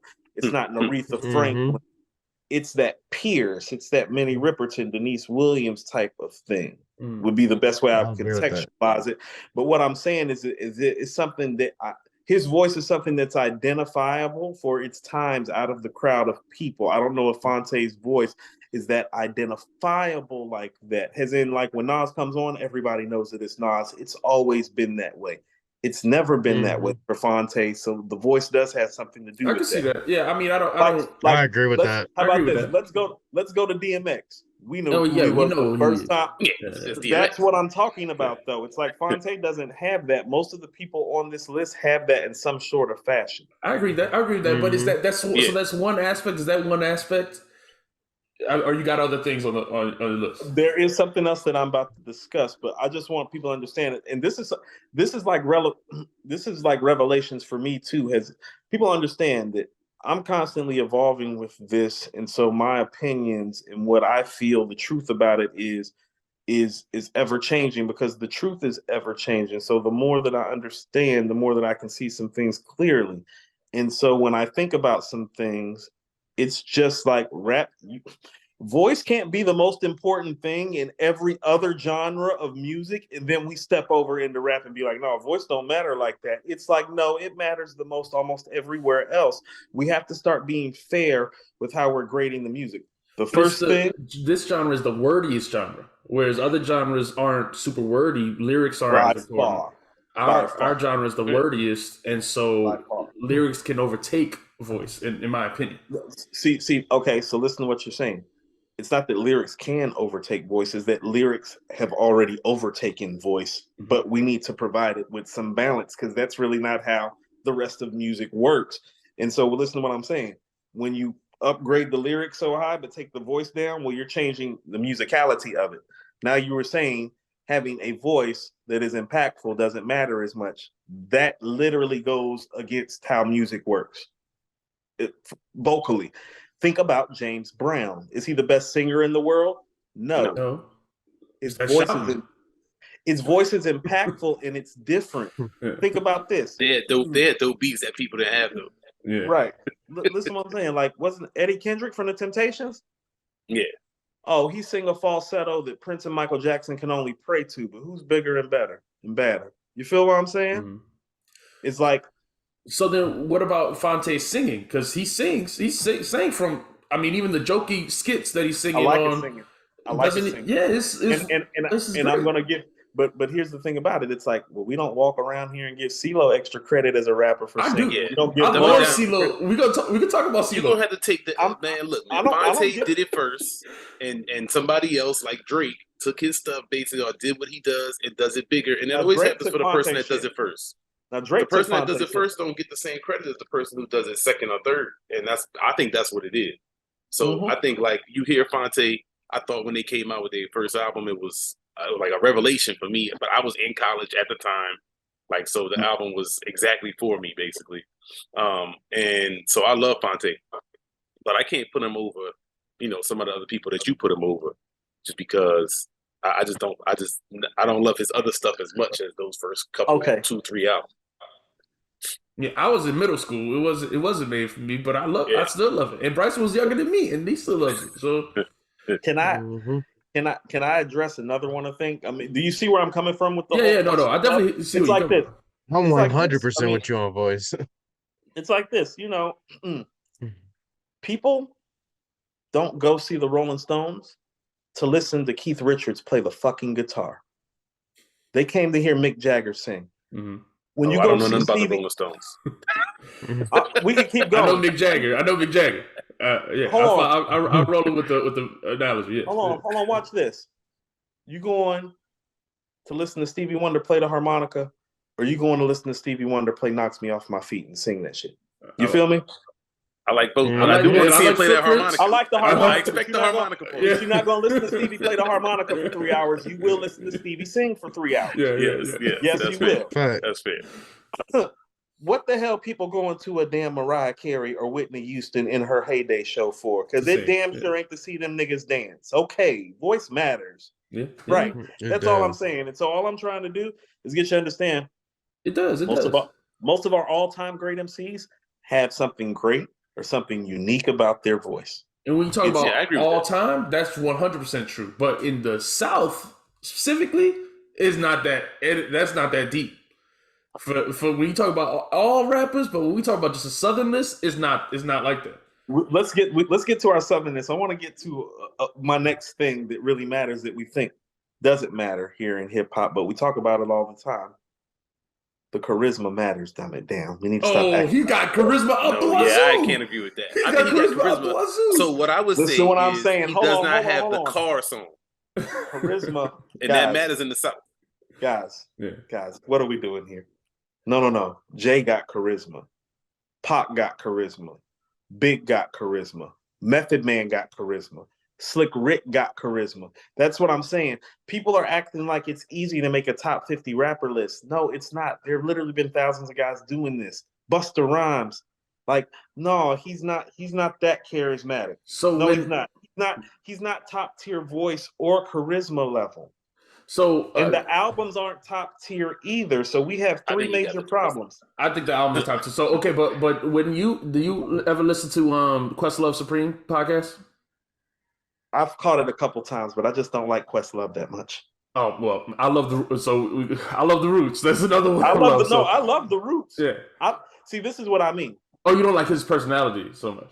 I fuck with the Roots hard all day, every day. You asking me to listen to Questlove? No, you can keep that shit. Okay, all right. I just only brought it up because Phonte's a co-host, so they both do it all the time together. I'll listen for that. I didn't know that Phonte was co-hosting. I'll listen about supporting Phonte because he is my Carolina brethren. So just one of the podcasts, one of the episodes, I forgot what episode, but they were talking about the yo-yo. And and Quest kind of on Little Brother blew up on Questlove's blog back in the day. I didn't know that. Player. I didn't know how they blew. It was on OK Player. Yeah, and they were. And so I knew OK Player. I didn't know exactly how it happened. I knew OK Player played a part. I didn't know it was the tipping point. Okay. Yeah, but Quest talked about the yo-yo. Where Phonte, and he was talking about it. He was saying like this was a Stars Born moment when he heard Phonte on that on the track. He was talking about the coffee house people. I think that verse has a ton of charisma. I feel like that verse has a ton of personality. Not just that, Phonte panels at Capri's on. Come on, dog. I'm about to get he's funny on the mic. And he's so funny that he was on that Sherman Showcase show. I don't know if you ever seen that. But he was on that stand up, like it's like a sketch comedy show. Where he's on there like doing these different it's like a fake Soul Train. So he'll pop on there sometimes and sing these like stupid stupid joke songs. No, I get what you're saying. Okay, see, I think y'all are talking about him being more personable than I'm saying charismatic. When somebody has charisma, it's the guy that walks into the room and the other guys want to be like that guy. I don't want to be like Phonte. He's just looks like a regular dude. It looks like that's his point. He's cooking Aaron up right now. I don't feel like that for no man though. Hold on. I don't want to be like Jay-Z either. No. This is superhero sport. This is what I mean. This is superhero sport. Listen to what I'm saying. This is what I mean about charisma. I think everybody knows that I'm a big Nas fan and that I think he's the greatest MC of all time. Listen to me. When Jay was at his peak, you remember the Volume 3 album? The gray cover where he's in the denim suit? No, I went and bought that denim suit. I had it. There are pictures of me in it at UNCG in the fit. I paid $300 for that denim outfit. And I remember how not only my niggas responded, but how the chicks responded and like all that. They like, yo, Coop got the J fit from the album cover. Yeah. This is I never had that, Coop. Hold on, this is me back in the day. I was a Nas fan back then too. That's how serious Jay's swag and charisma was. That people around campus was talking about the outfit, not just because I had the outfit, but it was like, yo, Coop got the outfit on. Like this nigga Jay is serious out here. They got the nigga Coop in a Rocawear outfit. So that's what I mean when I'm talking about charisma. It's like he was literally in the process of like trying to dismantle my favorite MC, but I knew who the fuck he was, and I knew what his clothes looked like. This is why I have so much trouble, because I always want the opposite. Like whatever people is doing, I never want to do that. So I always relate better to the people that's like, oh, you're not doing what they're doing. Oh, I'm with that, and that always stands out to me. I'm gonna tell you one of the funniest things that I realized, and I'll never forget this about Snoop. No, Snoop had niggas wearing flannel jackets in 1993. Yeah, he did. Yeah, he did. I was too little. When I pulled up, I spent about a year in South Carolina in between moving from Atlanta to Charlotte. But when I pulled up to Charlotte in 93 in September, oh no, the flannel coats was out, dog. It was doggy style. You know what I'm saying? I told people this shit matters. Like I can go sit in the barbershop right now with my bald headed ass and be like, give me the 96 Nas. And the barber gonna know exactly what to do with my hair. No, for sure. That's For sure. different. Phonte sure. don't have it like that. So when I'm talking about charisma, that's what I'm saying. Listen to the guys on this list. Like, this ain't regular Cool. charisma. This is what I gotta ask you though. Yeah. Because when you have the Nas, I feel like is around at a time when that is more of a thing. Like, who is the guy like that today? Is it only like a Drake? Like, who is the guy that when people see them they want to go copy them? I mean, I don't know, because I don't know what these kids like. I don't see. I never feel like that because I'm grown. So is that Wayne still a thing, or is that something that these our original icons are so, or our '90s icons to me are so bigger than life? I feel like Wayne, kids want to be like a lot of people. I mean, anyone who's big, I feel like they talk about their style. They it's constantly talk funny. about fashion. But what is a young boy style? Hold on. This is what I mean when I say this. Listen to what I'm about to say, because I'm about to bring up somebody Southern in relationship to Phonte when I say this. Wayne's the last guy that I really saw had it like that. Where it's like, no, I know dudes are sitting up here getting tatted up everywhere about Wayne, growing their dreads out about Wayne. Like, right. Like, they whole style about Wayne. Wayne's the last guy to have it in spades the way the people before him had it. So I think he's probably the last of that dying breed. But nah, man, like, y'all got family in the A? Ask them how many niggas they done seen down here dressing like Future and Thug the last 10 years. You feel me? Yeah. Okay. That's true. So that's what I'm saying. So it's like, no, Phonte doesn't have that. I'm not saying he's not charismatic. I'm just telling you, this is superhero sport that we kind of chose to play. And so sometimes we got to kind of play by superhero rules. And that's not fair to regular guys, except unless your name's Kanye. Unless your name's Kanye. Is part of that. Think about Fonte's charisma in relationship to Kanye. Kanye bit that stuff from Little Brother too. Kanye bit that stuff from them too. He did, but his personality, his message, his charisma is crazy. And he's really the only normal guy to break through these barriers. All these other guys have like some sort of astounding story. Harris one is like, yeah, I was homeless for 2 years before I got my rap deal. It's like, you were homeless for 2 years? It's like, what? It's like Nas is like, yeah, I dropped out of 10th grade. It's like, you're better than words with anybody I've ever heard. You dropped out in 10th grade. You have a 9th grade education and you rap better than everybody. Jay-Z, literally, I came into this motherfucker 100 grand strong. 9 to be exact, from grinding G-Packs. No, motherfuckers wasn't walking around coming into the game with $1 million in 96. No, like, that's not normal stories. Now, how much of that is because these people are major artists getting tons of marketing push? No, part of why they got the push was because their story was special to begin with. That's what I mean. Part of the push and part of what people seen in them. Leor Cohen talked about, think about this. DMX made Unsigned Hype in the Source in 1991 for Born Loser. But it's not until Leor Cohen is being taken to the fucking hospital room that DMX is currently sitting. And think about this. Imagine being the boss of Def Jam and this guy named Irv keeps telling you, I got the hottest guy in the street. And he's like, let me hear him. And the dude is like, well, we got to go to the hospital. And Leor's like, well, why? Well, he robbed some niggas last week and the niggas found him. So they fucked him up. But he's still going to rap for you. And his jaw is wired shut. And he literally starts rapping and the wire is breaking out of the jaw. No, that's not a normal story. You get what I'm saying? Yeah. Like, you can't beat you when stuff like that happens and takes shape. You can't beat that storyline. Tupac's mama being a Black Panther, her being really incarcerated while she was pregnant with him. You cannot beat that story, fam. There is no winning. You can't beat that guy. I hear with the story stuff, but that's true of those all artists. These guys got stories, damn. But okay, but not all of the '80s artists don't like. So Run DMC just met in college. They just Rakim was a high rated quarterback. KRS-One was homeless. Okay. Slick Rick shot the motherfucker because his family was being threatened. No, that's not normal. Okay. It's not normal. Okay, EPMD just met in college. They're just normal dudes. What about the current Cool J was just a high school kid. He was nobody got them stories now, I feel like. I feel like we hold these 90s artists, and of course, look like I do too, but we always like this is what I mean back about to them. Even when doesn't matter in 03, I feel like. Chuck D was running college radio. He had a whole following. Yes. That's what I'm saying. Yes. No, that's not normal. Stop acting like that's normal. And it's like, it's okay to be normal, but it's like, understand most of these guys aren't normal. Like Cole's normal. Just a normal college. Went to college. It's the same Kanye, story as Phonte. Kanye is really the one that really opened it up and made it more popular. So the guys that exist after Kanye, I don't really like look at the same way because they exist because Kanye existed. Phonte doesn't fall into that though, because like you even said, well, Kanye got some of Kanye from Phonte. Mm-hmm. Okay, so but what about all right? Run DMC, EPMD, all those I named. LL Cool J. Okay, so listen to who all you just named.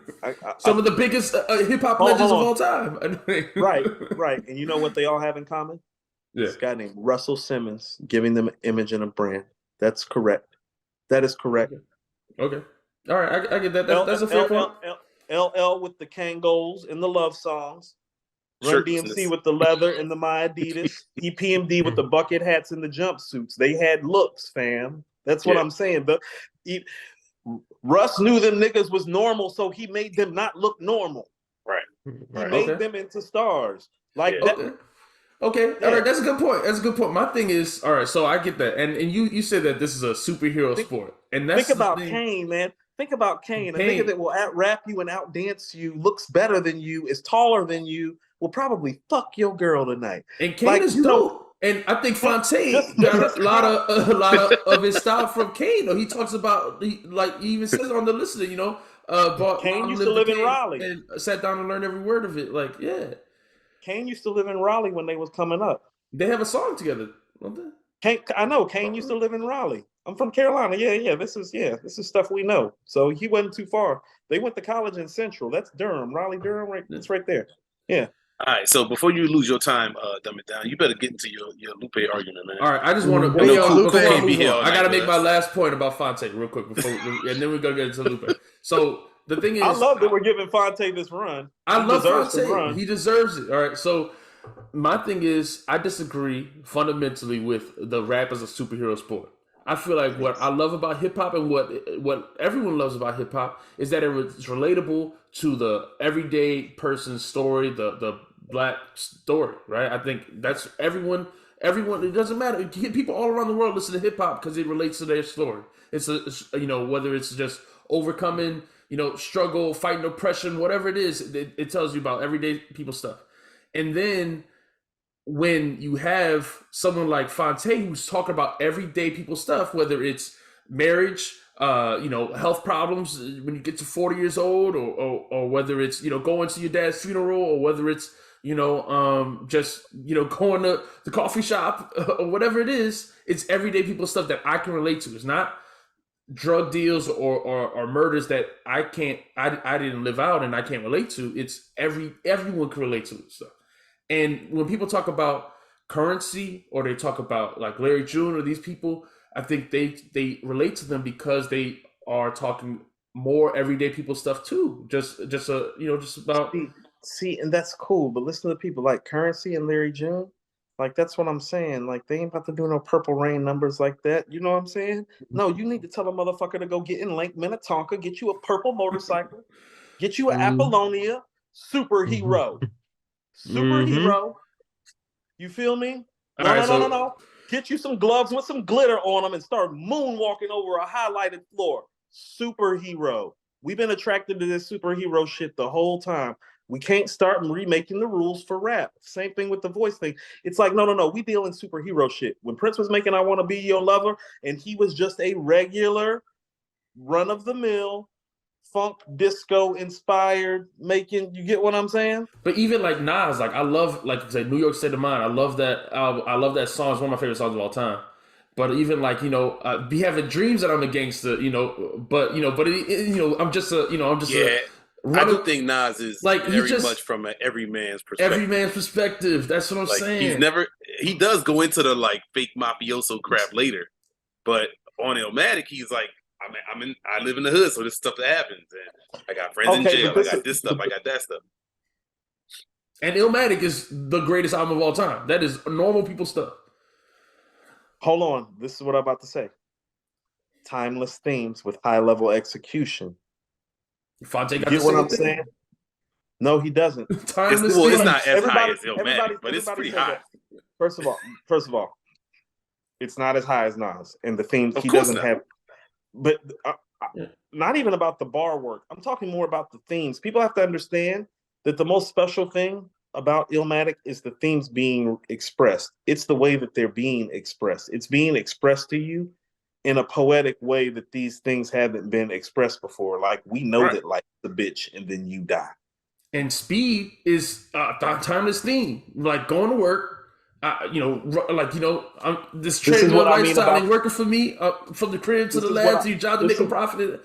this is what. And That's I get what timeless. you're saying, but this is what I mean about the level of execution. That's not the verses on Life's a Bitch, fam, and you know that. No, Oh, yeah, for sure. I for sure. mean, No, I yeah. agree. Okay. I It's agree. not. It's So not. when you Yeah, it's talk not about those verses. so that's what I'm saying about how there's levels to this, and it's But like the good okay, fight is the good fight. I would say is very high execution song. it's not memory lane though, fam. That's what I'm trying to tell you. Every All right. time you go give me something, I got something for you. Where it's like, no, it's He not cooking that. you. I ain't gonna lie. He cooking Well, you he's up not. for real. Yeah. We're not Whatever. All comparing right, I him to changed Nas. my mind. Like you can't compare I him to changed Nas. my No, I don't mind. think that's what he's trying to do. Yeah. Yeah, I'm not. No, I don't trying to think compare he's to trying that. to do that. No, you make a valid assertion about Illmatic being very everyman. I told you part of what drew me into Illmatic and drew into hip hop. He was the first person. I've been listening to rap. He was the first person, and the first album that I heard. It's like, no, that's my neighborhood too. Mhm. Like I know I'm not from New York, but that state of mind that he's talking about, New York state of mind, when he says, "Whenever frustrated, I'm a hijack Delta." Delta. Yeah. No, Phonte don't talk like that, fam. Well, Don't make it Phonte seem like don't he talk do. about any sort of crime type stuff. Yeah, that's the. No, but It's see, not the but same this is what thing. I'm saying. But Yeah, that's on yeah, the yeah. same song. But that's on the same song when he's saying "Be having dreams" and I'm a gangster, drinking my Yeah. wet, holding text. But he's also giving you some insightfulness Mm-hmm. that Phonte don't do certain shit like that. It's like this is what I mean. Sometimes this is what I mean about that high level. I was suicidal, high smoking so much lie. I saw a dead bird flying through a broken sky. No, Phonte don't rap like that, fam. Not fucking with that. I'm sorry. I gotta Phonte got some disagree. I bars, think man. Phonte Yeah. got bars much better than that. I'm in between. I'm in the middle. I'm in the middle. All right. So Go ahead, let's Coop, get hit me we're hard, talking man. about. Get into what you got. But Yeah. I fuck with Phonte. I'm gonna tell you what I'm gonna do about this. Matter of fact, I'm about to type his name in. Actually, I already got his name down, but we're gonna put Phonte in the mix next, and we'll see where he lands. Yeah. Because how about this? Where do you rank Phonte in relationship to somebody like a Styles P? Oh, I got him way over that. Oh, that's How? hard, man. I don't. How, dummy Because fam? How because can the you Locks don't Phonte have a over classic Styles? album and Little Brother has two. It's easy. It's simple math. But you're talking about the group work. You know, Styles' catalog is dwarfing like Fonte's catalog But on some solo shit, right? he's a lot more catalog if you mean It's got not better too. It's better. Not better, man. He got yeah. I think I do I love like Styles Styles P. first. I love No, Styles not first P. album, but I'm not I trying love to hate. Styles P solos. I got like two of them I really love, but I like that first Phonte solo. I don't know about the other ones. I that's think what you I'm kind of saying. stretching on If you them want to other talk ones. about the first one's a banger. Like I said, there's greatness on the first one.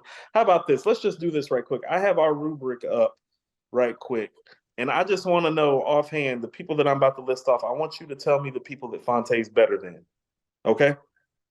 I'm gonna let them tell you because I got Phonte top five in my top Yeah, five. he's so biased. I'm yeah. Go ahead. Bam. You My cannot have top five. Fonte I'll in tell your you my top five and be right now outside doing this. is Nas. I'm telling you my top five are Nas. Do you have an Lupe. Is this a personal or objective? This is my personal top five. My Take your personal top personal out of it and be objective, though. But let me tell you your Yeah, be personal top five. objective. Nas, Lupe, It's music. You Nas, can't be It's objective. music. All right, Nas, Lupe. What did I say? Phonte. Yeah, The Roots or Black Thought, and then Thought. Outkast, and then Phonte. That's my top five. So That's all bar work. Okay. Fonte's not better than Nas. He's not better No, than he's not better JP. than I didn't say that. Yeah. I Rock him. Tupac. No. Jadakiss? Hold on, KRS. he's better than Jadakiss. I'll tell you why. I didn't say 'cause- Jadakiss. I Oh, said the- You didn't KRS. say Jada Oh. Kiss. But he's not better than Kiss either. He's not better than Kiss, man. He got punchlines that are just has as good a- as Kiss. And No. yes, he No. does. Yes, he does. No. You went too far. Punchline's better than Kiss? No. No He's not way. better than Snoop. He's not better than Big. He's not better than L. He's not better than Scarface. He's not better than Kanye. He's not better than Ghost or Ray. He's not better than Common. He's better than Raekwon. You be overrating Stop. Raekwon. Oh, this dude is a Raekwon Now hater. you're going too far, man. You're going too far, man. Raekwon. No, bro. Phonte don't have no purple tape. Stop. I didn't say you got a purple tape. Purple tape is a group album. It's a group album. Oh, it is kind of a group album. It's a group album. Okay, so let's get this straight. What is Raekwon's solo album classic? None. He don't got none. That's kind of true.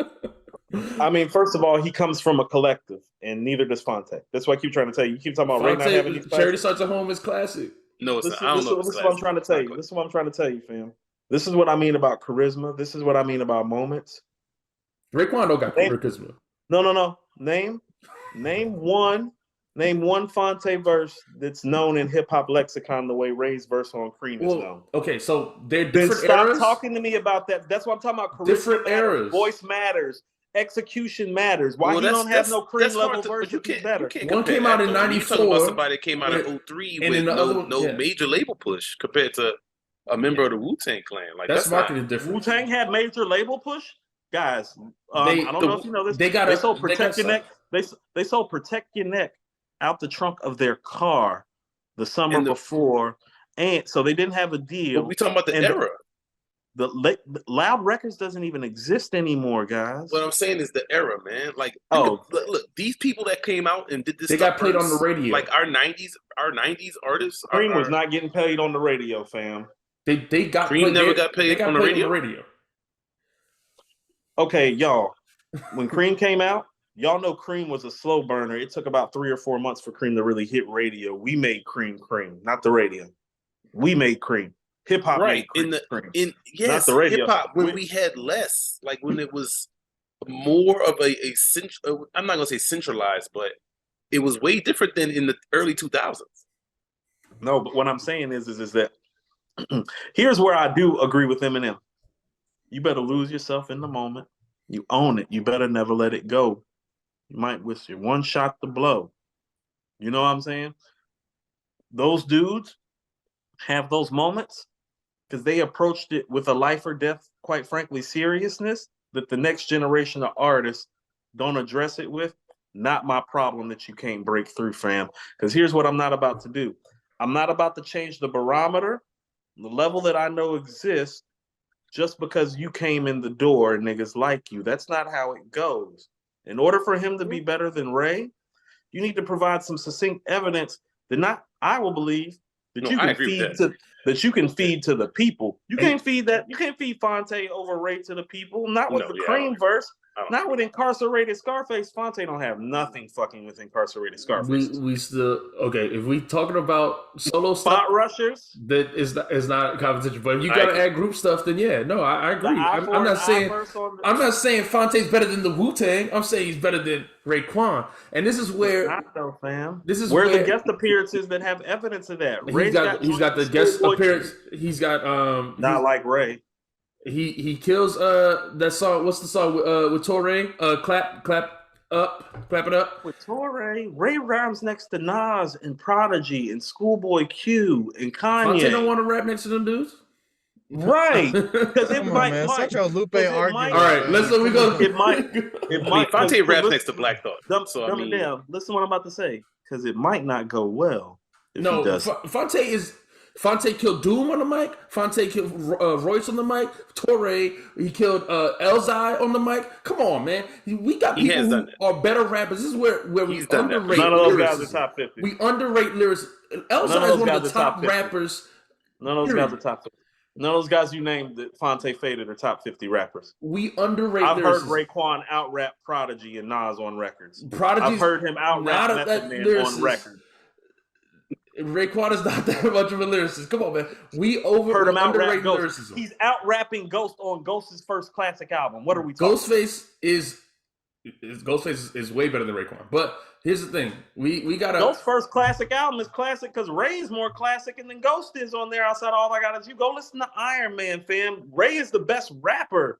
At that time. Ghost gets better over time. That's 95 and 96. That's what I'm saying. You can't just act like he didn't do that, though. You can't act like that's not him rapping at that level on the Purple Tape. That's not what he I'm rapped better trying than. to do. So listen to what I'm saying, though. You have Enter the Wu-Tang. Mm-hmm. The Purple Tape. Iron Man.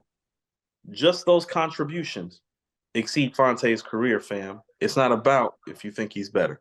It's about the fact of the matter. That's a fact of the matter. That's Raekwon rapping next to Method Man and Old Dirty Bastard on Shame on a Nigga. No, Phonte ain't got charisma like. This is why I don't like having. You think Phonte has the charisma to jump on a record with a prime Method Man and Old Dirty Bastard, and has the charisma, and you see what I'm saying? Phonte has the charisma to rap with anybody. Charisma-wise and vocally, you got to keep up with those guys. No, Fonte's not that. That's all I'm saying. But Master Killer doesn't have that, and I don't know who the lame Wu-Tang Fonte's better than Master Killer. Don't have that. Look, but hold on. That's why. But they rap with him. No. That's why I'm bringing up Shame on a Nigga on Into the Wu-Tang, because that's the only song with Method Man and Old Dirty Bastard on it. And who's the only other person on the record? Right. The only record that got just Meth and Dirty, there's only one other guy that's sliding on the record. Now, you think that's an accident, or do you think that... Think about it. Okay, in the Wu-Tang, there's several songs that Deck or Jizza steal the show, and they are just lyricists. Or I mean, you want to take out all the other stuff. They're just the lyricists, but they just come on the mic, bar up the song, and they can steal the show. Phonte could do the same thing. Lyricism matters. It's not just voice, not just all this other stuff you keep saying. Lyricism is still number one when it comes to hip hop. That doesn't. When you hear Triumph, you think of the first verse. No, it is. No, lyrics matter, but I'm about to show you exactly why voice matters just as much, and I'm glad that you brought it up. If I had to pick a Wu-Tang song, like encompasses who they are, I'd probably pick Guillotine. And Meth and Dirty not on there. I would pick Cream or no. I said Posse Cut. Okay. I don't think Cream is a Posse Cut. Okay, yeah. You know what I'm saying? Posse Cut for a Wu-Tang record is when there's 4 more on the record. Right. Chess boxing. Chess boxing is up there too.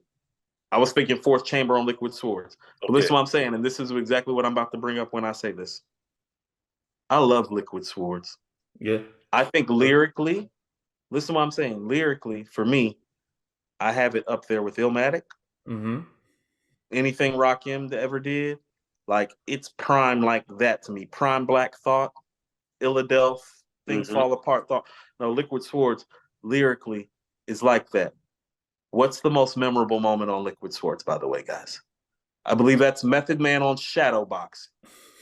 Correct. No. You see what I'm saying? I agree with that. No, fam, y'all not about to play like that. Y'all know that the most memorable moment on Liquid Swords is Meth on Shadowbox. That's a style and charisma and a voice thing, and we know it. Because Jizza lyrically on the song is actually more precise than Meth. My favorite part on that album is what you call him, with the dude talking in the beginning with the Killer Hills 10304?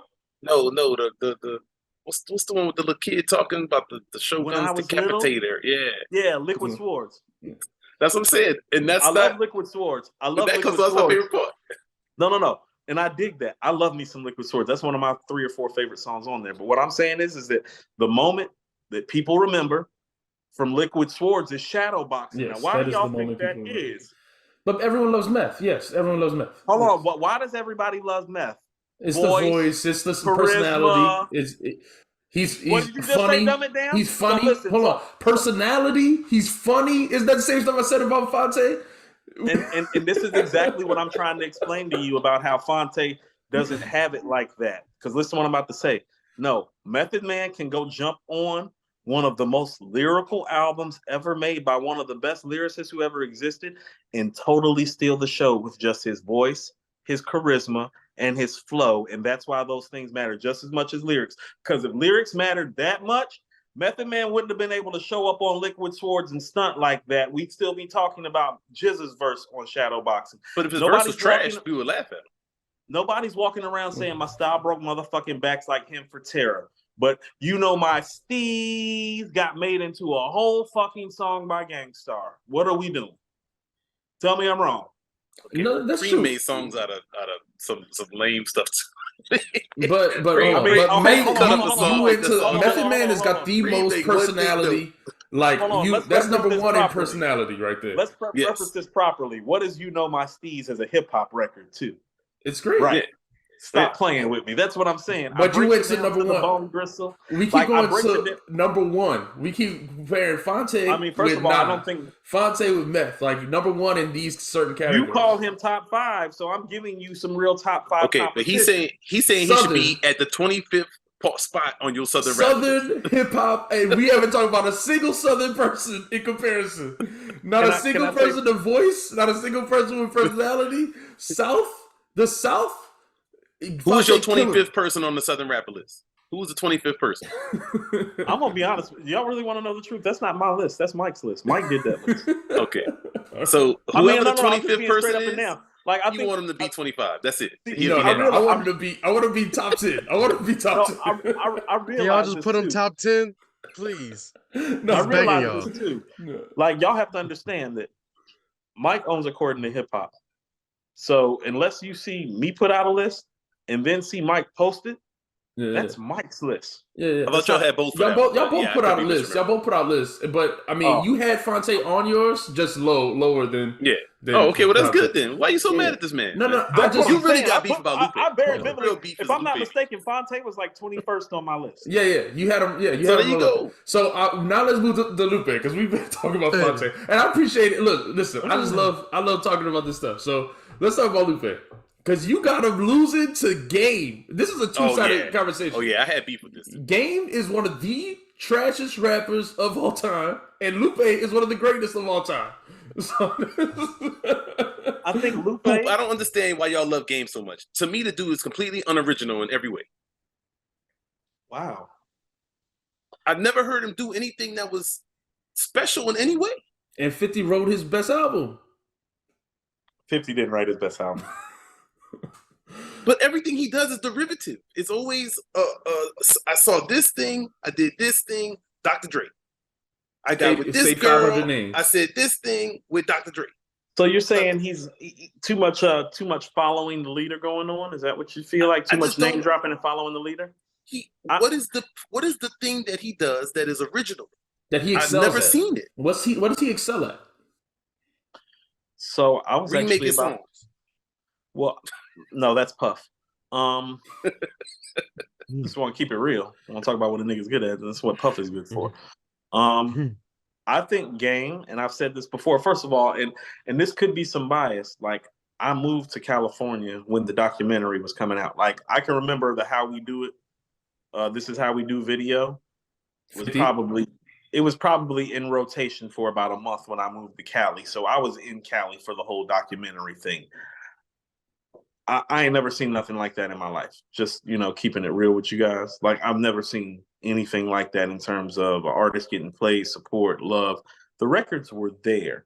I happen to personally think that he might be hip hop's most unheralded great album maker because he has an excellent catalog and he makes excellent songs. Now, I'll tell you what.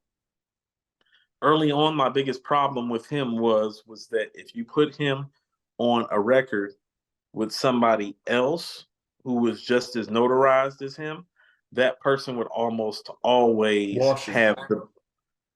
Okay, now listen to what I'm saying. I think that people stopped listening to him and never heard him turn the corner and start washing people back, and I think that's part of the problem. Okay. Listen to what I'm about to say. That early stuff is some of his best stuff. But he's not the MC that he is later on. When's he turn the corner to you? Is it on documentary 2.5? Because I think he's still getting washed in. So is it 92? No, I think he's there on the documentary 2 and 2.5. How about this? Here's how I feel. There are moments on Jesus Piece where I'm like, oh, right there. Okay. And not to say that he's... All right. Now, not to say that it doesn't happen. Like J. Cole on Pray. No, J. Cole got him real, real good on Pray. J. Cole gets real good.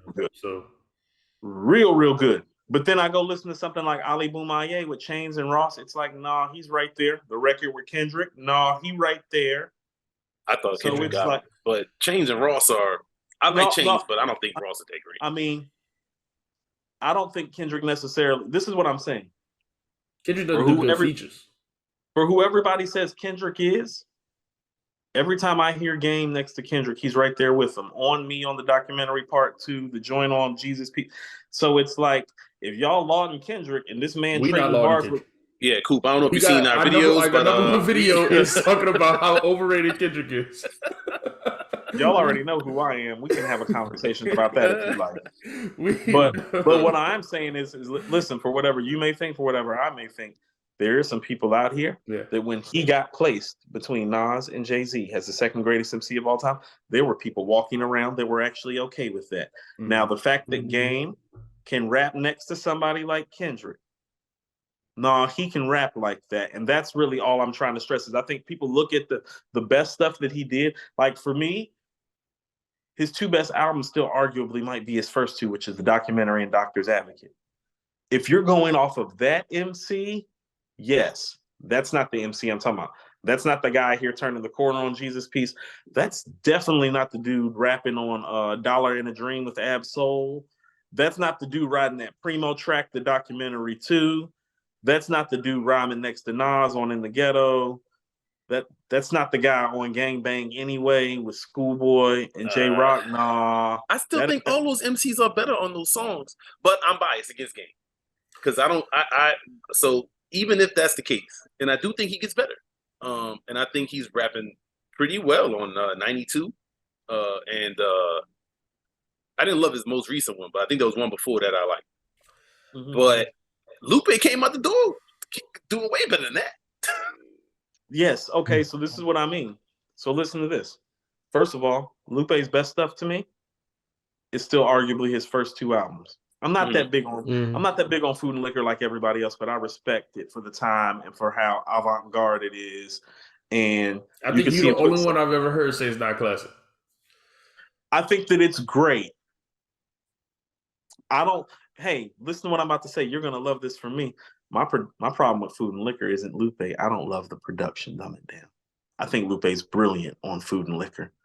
I think his cadence, his flow for somebody that's a newcomer is frighteningly in pocket. He's stellar. I think The Cool is a fucking masterpiece. How about this? I like The Cool just as much as I like Midnight Marauders. That's how highly I think of The Cool. I don't think it's the low end theory, but I think it's Midnight Marauders level. That's pretty high praise coming from me, wouldn't you say? That's pretty high praise. Very high praise. So Game don't have that. Game don't have an album that good. No, I think The Cool is probably the documentary. I'd probably listen to the documentary before The Cool, but I think The Cool's a better record, slightly. And the documentary had help, a lot of help. No, the documentary had a lot of help. I've said this about listen to what I'm saying about the documentary. The documentary might be the classic album with the most help ever. And so I don't forget that. But what I'm trying to tell you, I think you say the Kanye albums could be more help, but yeah. No, Kanye's best album. See, here's my thing with Kanye's Registration best album, and College Dropout, a lot of help. But the production is him. First amazing. of all, yeah. But here's what I'll tell you: when he's by himself, he's still out of his world on that album. Like, think about did this. he write those bars? Who wrote it? That's still help. There's consequence. He didn't write crack music. You don't think he wrote crack music? You don't think he wrote Roses? I know it's past visiting hours. He could have wrote that. Exactly. Roses is his best song to me, okay? I think Consequence is behind a lot of his stuff. I think Consequence wrote his verses on like Gone. And I believe that songs. I can hear that. That sounds like Consequence. Gone sounds like Consequence, but some of this stuff, how about this? For me personally, when I hear Late Registration, the stuff that Consequence wrote isn't as good as the shit that Ye did. Because Ye has heard him say, Ye is crack music, Ye is Roses. Gone, yeah, that's Consequence. It's like, oh, you can keep that. That ain't the best shit on there. Okay, I love Gone, but I do love Gone too. You like Gone? I love Gone. I love that whole album. Yeah, I love that whole album. I love that album. When he says it sounds like the best of, I really believe that album sounds like somebody's greatest hits. That's what I'm saying. Drive Slow. You think Consequence wrote Drive Slow? Nah, but he got a team. It ain't just Consequence. No. I get it. He has a team. Yeah. Like, let's not even do the Kanye thing too much. I want to get back to the Game Lupe thing. Okay, so Lupe has Food and Liquor, and he has The Cool. And he did that. Food and Liquor that's him by himself. I'm not taking that away from him. Listen, he made that album before he got signed to the label. That's why I said he's frighteningly in pocket for some. No, I'm aware of the story. I know. People think because I don't always jump all over him like some of y'all do that I'm not a fan. No, I'm a fan and I know the story. He and I are the same age. I've been following him. I was active when he got put on. He was one of my inspirations. He's one of those people that's like, oh no, I can be a lyricist and still get on. So he gave me hope. You know what I'm saying? When sometimes I would lose it. Like when I heard the cool, I was like, no, you can be super lyrical and still make it in this game because Lupe's doing it. Mm-hmm. Matter of fact, my barber that used to be from the Fifth Ward, what is it with you New Orleans niggas and Lupe? He was the main one that put me on to Lupe when he came out with the cool because Lupe's promo people came into our barber shop. My barber was the main one putting his stuff around the shop and on that part of town. So super supportive of Lupe, New Orleans nigga, posting up the Lupe cool stuff, being like, Coop, you sound like Lupe. You be talking all that lyrical shit like he do. That's what he used to tell me to encourage me to keep going. So Lupe is like that. What I'm trying to tell you is that after Food and Liquor and after the cool, no, he lost a bunch of people, fam, whether you want to admit it or not. But that's when he got blackballed. Hey, I ain't got nothing to do with that. Like Nas is talking about this. They tried to blackball me like 3 or 4 times. What you gonna do? Well, Lupe still got pulled out here. Understand. Lupe had Jay's backing. Nas got people like Jay trying to take him out the game, so I don't want to hear that blackball shit. No. Feel me? Lupe had Jay's backing on the first album, not on the other ones. Jay-Z was when Jay-Z was going to be in Atlantic. That's when he co-signed him. Then Jay-Z was gone. He bailed on him. Then he bailed on him. He had no backing when he was dropping Lasers. Is what he had a protest to get Lasers out. Hold on. Jay bailed on an artist? When has that ever happened? That new? Is that what? Whatever. After Food and Liquor in the cool, yeah, that's right. After Food and Liquor in the cool, what I'm trying to say, respectfully, is that whether you like Game or not, well, his next 3, 4, 5 projects are better than Lupe's. No. And that's where all of that happened. Yes, I agree too. Game, LAX, okay, if you're talking about people LAX, losing, hold on. I think if I'm not mistaken, this is what I'm saying. If I'm not mistaken, it goes the documentary, Doctor's Advocate, LAX, Jesus Piece. Yeah, that's a better 4-album run than Lupe's 4 albums. It is. So the Game, it is because there's not a weak album in there. Like whether you like Game or not, all of those albums are dope and have records on there. Letter to the King with Nas. Listen, Bulletproof Diaries with Raekwon. Every Game album has sold like half as much as the previous Game album. So when you say he losing people, Lupe lost people. Game has been hemorrhaging fans since he came out. Just because he's getting cornier and cornier. See, here's my problem. When people say that about Game. I don't know what Game's core fan base looks like because Game's core fan base was based on G Unit and Dr. Dre. So when you're saying he's losing people fans, it's like, of him. I don't know if I don't even know if he ever really had those fans like that though. So isn't that an indictment on how great he is? If he never earned fans, he had the biggest spotlight ever, and he never earned fans. He never got his own core fans. Whereas Lupe came in and has a core. He still has a core. The people who love Lupe still riding for him today. They still active today. They still listen to every one of his drops today. They still going to his shows. They still love him. You still see artists that are talking about him. Outside of that, was just saying that he was still impacted by him. Outside of that, though, I think his music is. I think Lasers. I think you're correct in saying Lasers is not that great, but Tetsuo and Youth is amazing. Zero. I think you're discounting Tetsuo and Youth. I think you're discounting Droga's Way. I'm not big on Tetsuo and Youth. I went back and listened to it. I can appreciate it. I'm going to say a couple things right quick. First of all, I want to piggyback on what you just said. And I'm just going to say this quite frankly. The difference between Lupe and Game in terms of how the catalog is going is that let's say something like Tetsuo and Youth. How about this? Tetsuo and Youth is a better album than Born to Rap to me. Okay? Mm-hmm. Lupe don't give this community no shit that they can ride to. And that matters in this community. You're from New Orleans. Y'all are from New Orleans. Come on, you know how important it is to ride around and have some bounce. Of anybody in any demographic, y'all should understand that. Lupe does not But I don't provide. need that from every art. Like, okay, when I put on No, Lupe, you don't I'm need that listening from for. every artist. But dumb it down sometimes. And this is what I mean about how we do Yeah. superhero stuff. Like, no, if you that great, you do need to be able to get played in every venue like that. Like you can't pull out Lupe shit and ride to it or bump it. And this is what I mean. And this is where I always separated him from somebody like a Nas. I can remember being in Myrtle Beach when I Am came out. Like I graduated from high school literally 2 months after I Am came out. So we went to Myrtle Beach. I mean, it's playing everywhere. I was Now, not a fan of the album. Hold on, this is me that's had the bootleg, the real version, for like 2 months, and then they dropped that copy. Oh, I'm livid. It wasn't until I was literally at Myrtle Beach that I realized, yo, I'm like, oh shit. I'm like, Nas ain't no corner artist no more. Like this ain't no. It's like no, his shit is for I all the. don't disagree with what you're saying in some ways, It's for everywhere. It's like no, but you Lupe can has play big Nas. multi-platinum hits. I mean, it's not like he's just a backpack Where MC. after the cool? Where after the cool? That's what I'm trying to submit to you. Is it after the cool? Like not really.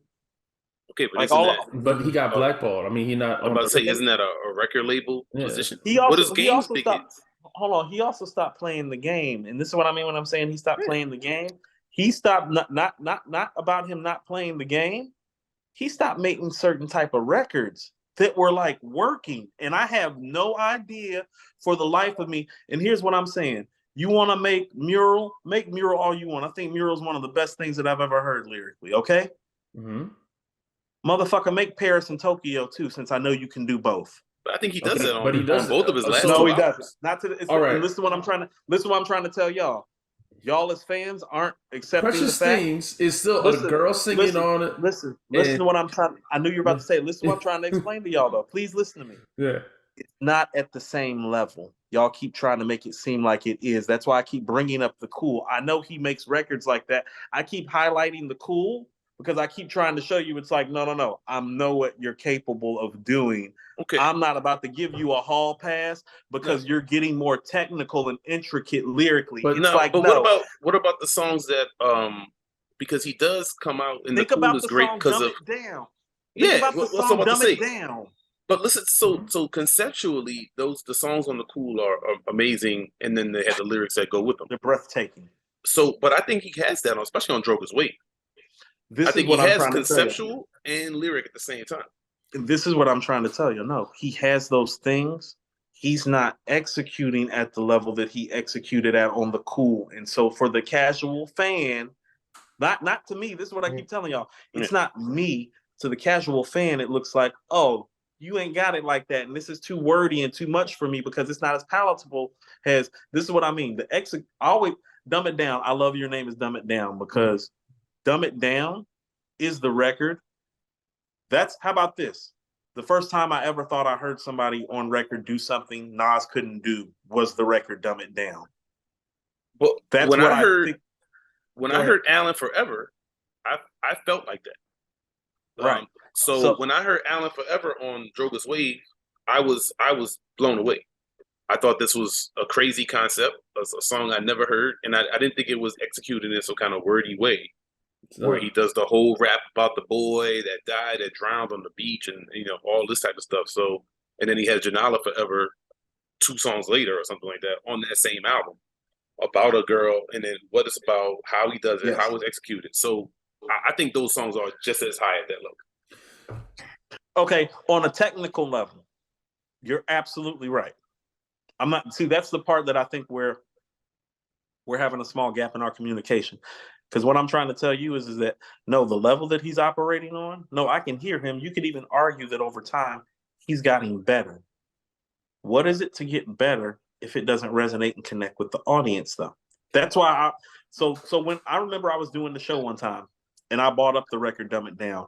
And they're like, and people were like, Coop, he's done so many things that are more lyrically intricate since Dumb It Down. And I'm like, nah, nobody asked you to do all that. You were fine right there. Mm-hmm. People understood that and were fucking with you.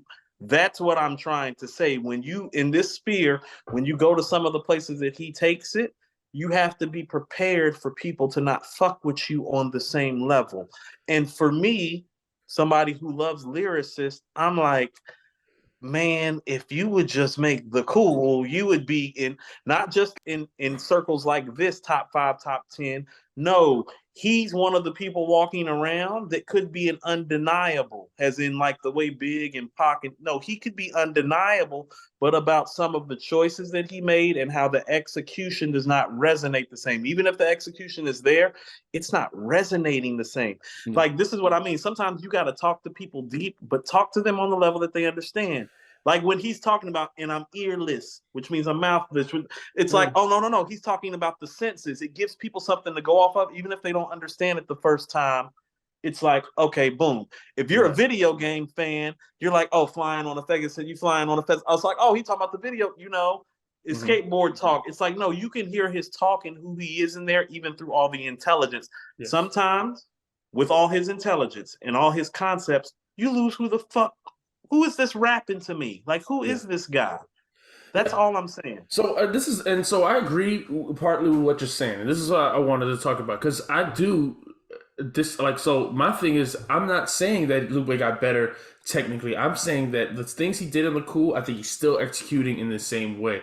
You brought up Dumb It Down and how he's using the 5 senses. Well, on his newest album, Precious Things, he's just uses hand signs. They're very easy to get that he's making signs with his hands, phone sign or this sign, or threatening to cut your throat.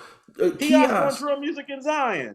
Yes. Oh. So he's doing those things still today. He still has, he's still making the same type of hooks. There's singing, he's still using the melodies. He's always done those things. It's not catching. It's not catching. Well, but my thing is that so if you go to, like, for instance, if you go on Reddit or if you go on YouTube, even in your comments on your show, this is what the one thing that always confuses me is that you're a Nas fan, and Lupe, to me, if you love all the concepts and stuff that Nas does, to me it's weird that you wouldn't also love all the things Lupe does. So many people in the chat, we're always in the chat.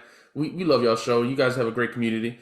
And they're saying the same things that we'll be saying, like we'll be like, oh, Lupe, when y'all put Game Lost, there was a lot of people like, no, Lupe should have got that, Yeah. like, and so it's not just me. It'd be one thing if it was like, I'm just on Lupe's subreddit and it's just 10 people that are talking about how great Lupe is.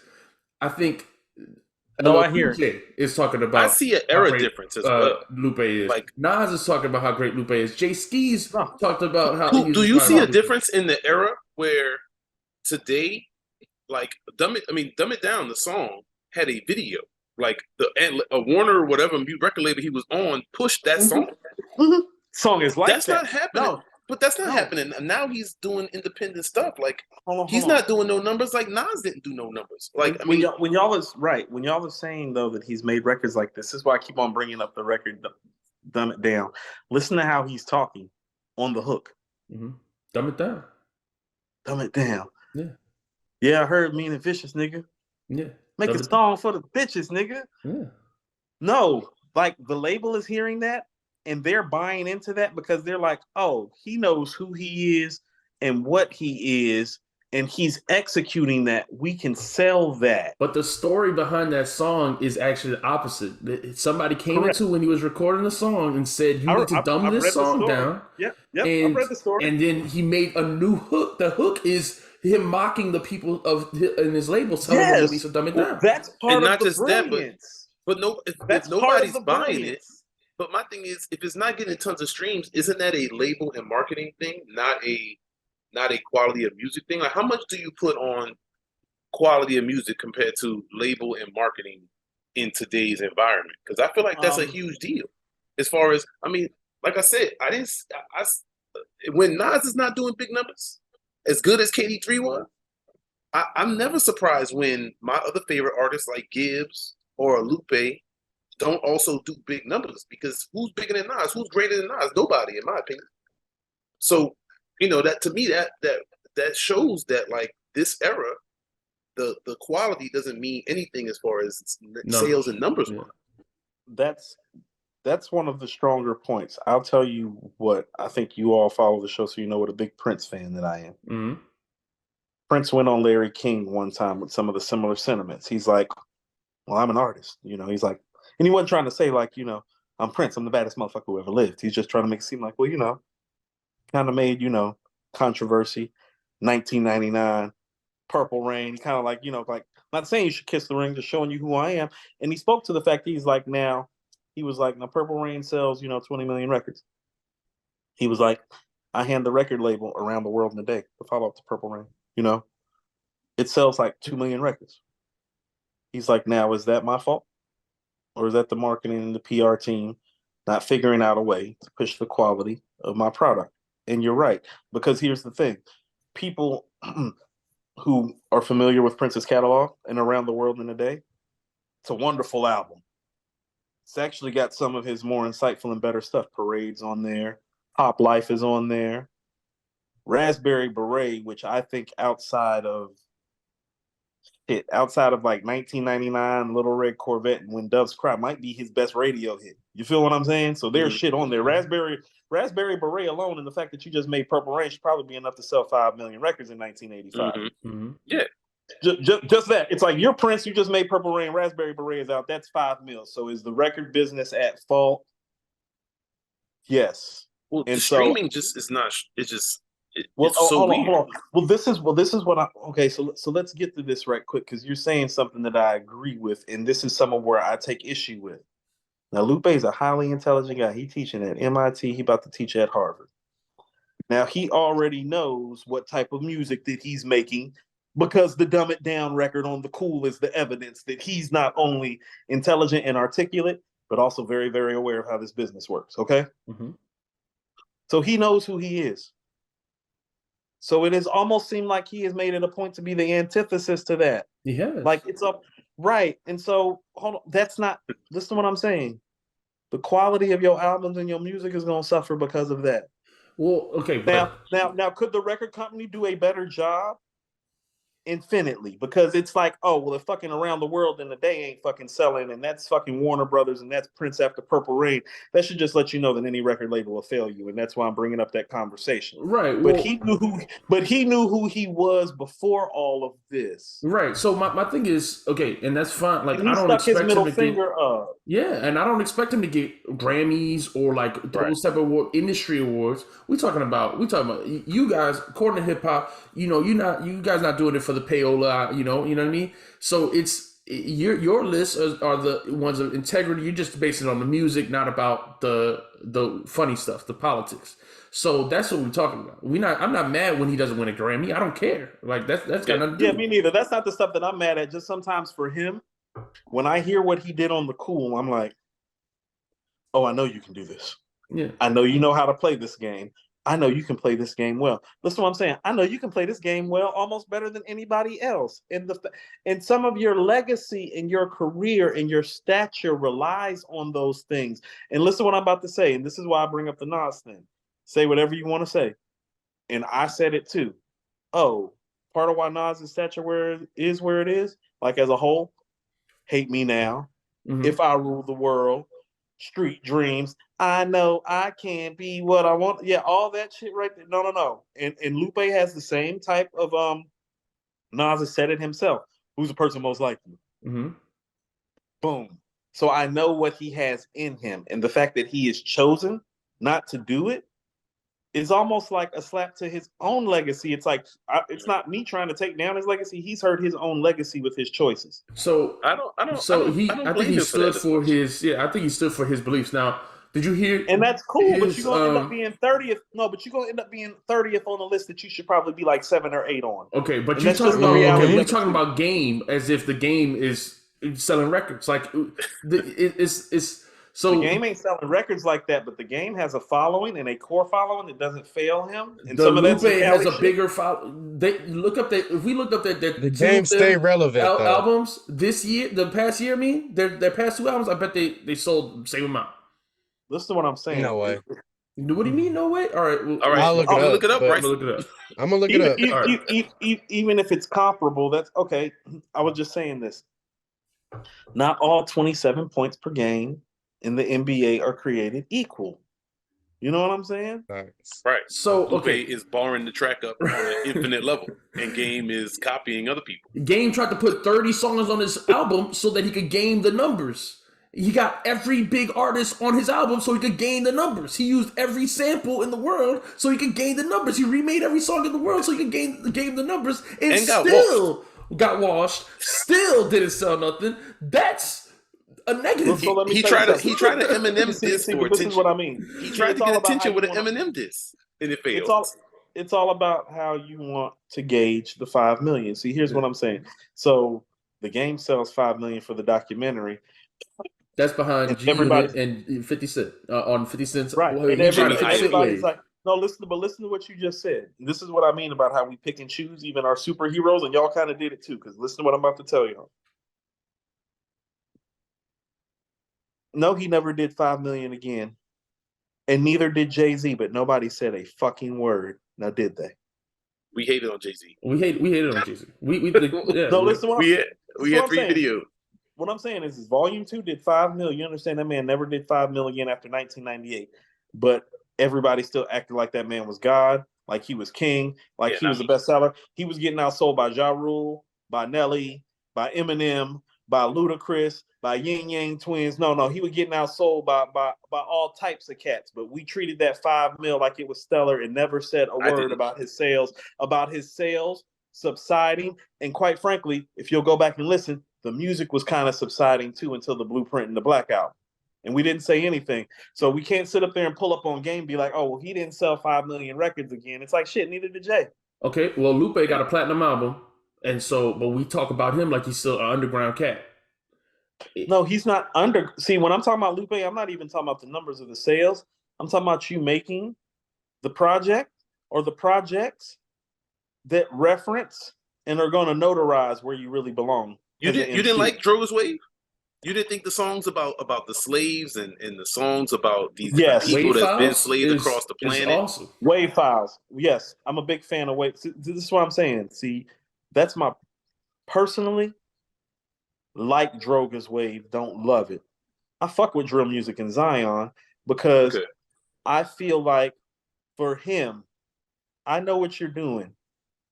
Like, it's almost like he's making high-level rap for high-level rap elites, and it's like, that's not cool. That's what I'm trying to say.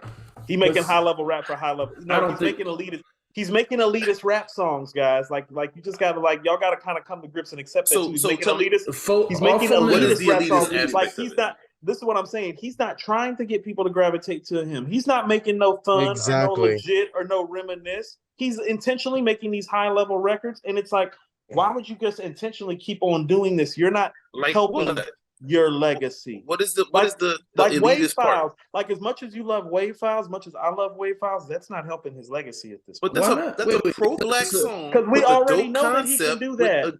We already know that he can do that. I don't. That's just like this. Like, Wave Files ain't helping his legacy, just like the Beef record on KD3 ain't helping Nas's legacy. It's like, no, I knew you could do that. Okay, on that same album, he has songs like Kingdom, which is still a positive message, but that's a hype song. I like Kingdom. That's fair. Okay. So y'all are naming in Kingdom and Wave Files, y'all are naming my 2 favorite songs on there, though. But I can go. I talked about Alan Forever and Janala Forever. Those are amazing songs about kids that died and stuff. Yeah, hold on. Let me ask you something. Is it amazing because of the subject matter, or is the record actually amazing? Because I tell you, the record's not amazing. I think the record, just the Coop, the Go Alan, Go Alan, like that'll get stuck in my head. Y'all aren't looking past the content at all. Y'all not looking at his delivery. Y'all not looking at the beat. Y'all just like conceptually, this is brilliant. I thought Alan Forever was great from top to bottom. Really? This is my point that I wanted to make. I don't think of Lupe. This is my thing. Okay, when I got into Lupe, all right. I see some of our gaps in where we disagree about Lupe. When I got into Lupe, I was in middle school. Okay, when he came. I mean, he came out in 2006. I graduated in 2011, so I'm just starting high school, getting into stuff like that. I didn't even know what lyricism. I didn't even know what he was doing. Some of these the metaphors and stuff went clean over my head, but his music was still entertaining. He's Superstar. People may not know what Superstar. is about the record industry, but they like the song. It's a catchy song and comes on the radio. You still like it. You enjoy This it. is what I'm about to submit to you. And he still Because he makes used the those kind of formula. songs now. Wait, like something like No, he doesn't. That is a I bold doubt faced it. I disagree. lie. I disagree. Body That's of a work. bold faced lie. You is- just said he makes songs like Superstar.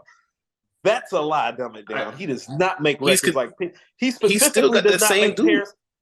He might be the same dude. Precious but he Things specifically- is a Listen to me. simple. Listen to me. Hip hop saved my life. Paris and Tokyo and Superstar. No, he don't make those He records. literally anymore. made the sequel to Hip Hop Saved My Life on Droga's Way. Exactly. It's exactly Stack the that sequel, cheese. and it's the as good, same. and it's It not is as better. good as It's the better. Stack original. that cheese. Yes, Oh it my is. God! You think it's better? Stack that cheese is great. You're wild. Stack that cheese is I love great. that song. I doubt it. You're wild. Yeah. The Stack that literally, cheese is great.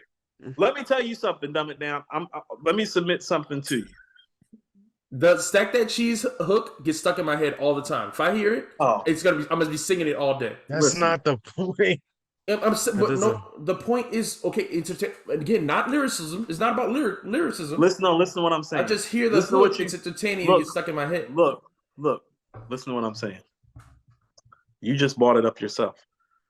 You got pulled in by Superstar as a middle schooler. Okay? Now, because he got you early, you took the ride. I got pulled in I'm by Kick Push was the first I time I was heard grown, about him. so- But yeah. I got pulled in by, hold on. So listen, I got pulled in by Kick Push too, except for guess what? I was in high school and had just started dating my first real girlfriend. So when he's talking about the girl, Yeah. I'm like, I oh, was that's grown me. and I got pulled in by American terrorists. Okay. So I'm Mhm. I'm high school on the Kick Push, about to graduate, but first real girlfriend. And so in on the Kick Push, you know what I'm saying? Mm-hmm. And then I start hearing stuff like Go Go Gadget Flow Mm-hmm. and Dumb It Down. And then Superstar comes out. And I'm like, oh no, sign me the fuck up. It's the next Nas. Sign me up. Right? And I didn't like Mhm. Superstar. Never liked that song. I wasn't big on it, but I seen what he was doing. And I love the concept. Exactly. And I love the delivery. Mhm. yeah. Paris and Tokyo is my record on there as far as the stuff he released. Paris Tokyo is my joint. That's my award. That's award tour part 2 to me. See, that's a song I have one of the lesser songs on the album. If I Love Paris I Tokyo. like that song. I love that song. yeah. I mean, the best song on there is what's the one? Fire. Oh, Streets on Fire. Yeah, I like Streets Streets on on Fire. Fire. Yeah, I love Streets on Fire. Oh my Yeah, God. Mhm. Oh my That is the God. best song on there. That's what I'm talking Yeah. about. Yeah. That's what I'm talking about. No, he not. Think about this. So we talking about this one album. Mm-hmm. You got Superstar, Mm-hmm. Paris Tokyo, Go Dumb Gadget It Flow. Down, Yeah. Go Go Gadget, Streets on Fire, Hip Hop Mhm. Saved My Life. No, fam, no, he is not delivered like that. You're On just Droga's a Way, he fan. got wave You're files. just a, listen to what Hold I'm on, saying. listen, You're listen. just a, those songs. I know the songs you're about to name. This is where we keep on Kingdom. disagreeing. Listen to me. Those songs are not as good overall. They're better lyrically. They're only better on one level, and that's lyrically. That does not make it better. Okay, I'll put it this way. No, I'll put it On this way. one level. I ride around in the No. car with my wife, right? And there's tons of stuff like if I play Sky Zoo, You were making and- her suffer through all this, Lupe? No, listen, Yeah, listen to me, exactly. listen to me. Yeah, Coop. You see, you playing games, but okay, play Lupe in a car with a girl and see how they react. But listen, if I play Sky Zoo, my wife says, "Can you please turn this off?"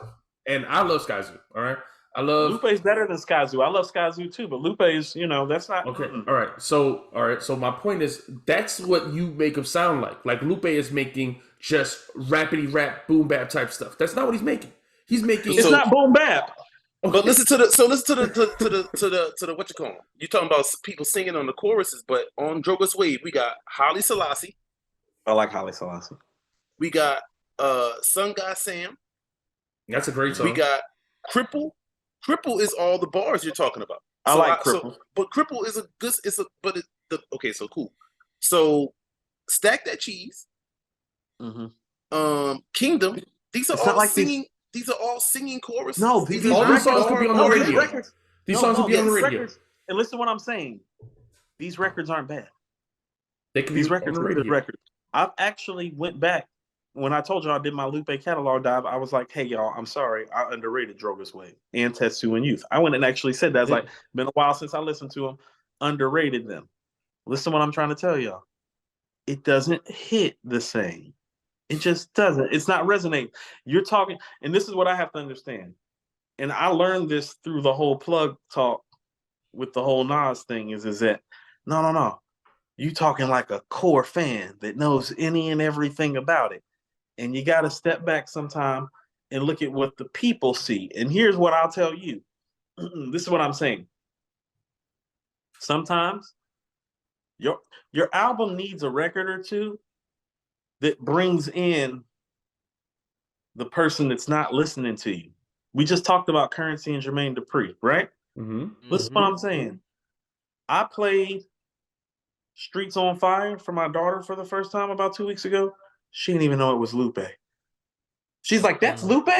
She's like, the wordy guy? I was like, yeah, that's him, baby. But see, that's what I'm saying. That's the narrative that gets painted. He's the narrative wordy guy. is true, dumb it But down. it's not. It's not the narrative. It's true. My daughter Not true. literally said I just the gave you wordy every guy. song was The a wordy chorusy guy. I'm singing like, song. right. I'm like the wordy guy. You think my daughter calls Nas or Rakim the wordy guy? You think she calls Nas is Black definitely Thought the the wordy wordy guy? That's what I'm saying. No, these are all wordy guys. My daughter doesn't call them wordy guys because when they're rapping on the mic, she knows that they're wordy. They're not coming off like wordy guys. Thought's not coming off like a wordy guy. When I'm Thought playing definitely No comes Gold, off like a wordy guy. no. What I'm saying is, this is what I'm saying. This is what I'm saying. No Gold Teeth is exactly what I'm talking about Lupe need to do. You know, thought on No Gold Teeth? Yeah, that's he's a wordy one of song. those. Yeah. It's a wordy song. It's wordy, but he's on some rap shit and it's infectious. Okay, and so what about King Nas? That's a he That's just fair. rapping? King Nas? That's fair. The mural Junior? No, it's not. I don't know what connects. Now you're talking about the stuff that's not connected. No Gold Teeth. No Gold. Listen to what I'm saying. Y'all are comparing this stuff to the first single off of Black Thought's album. It was a single that got released first off Black Thought's album for a reason, because it translates on some rap wordy. Okay, so his most shit. recent But single is Black first Thought single didn't do no- and some of it. music. Hold on, and listen to what I'm about to say. Yeah. Some of Lupe's problem is production.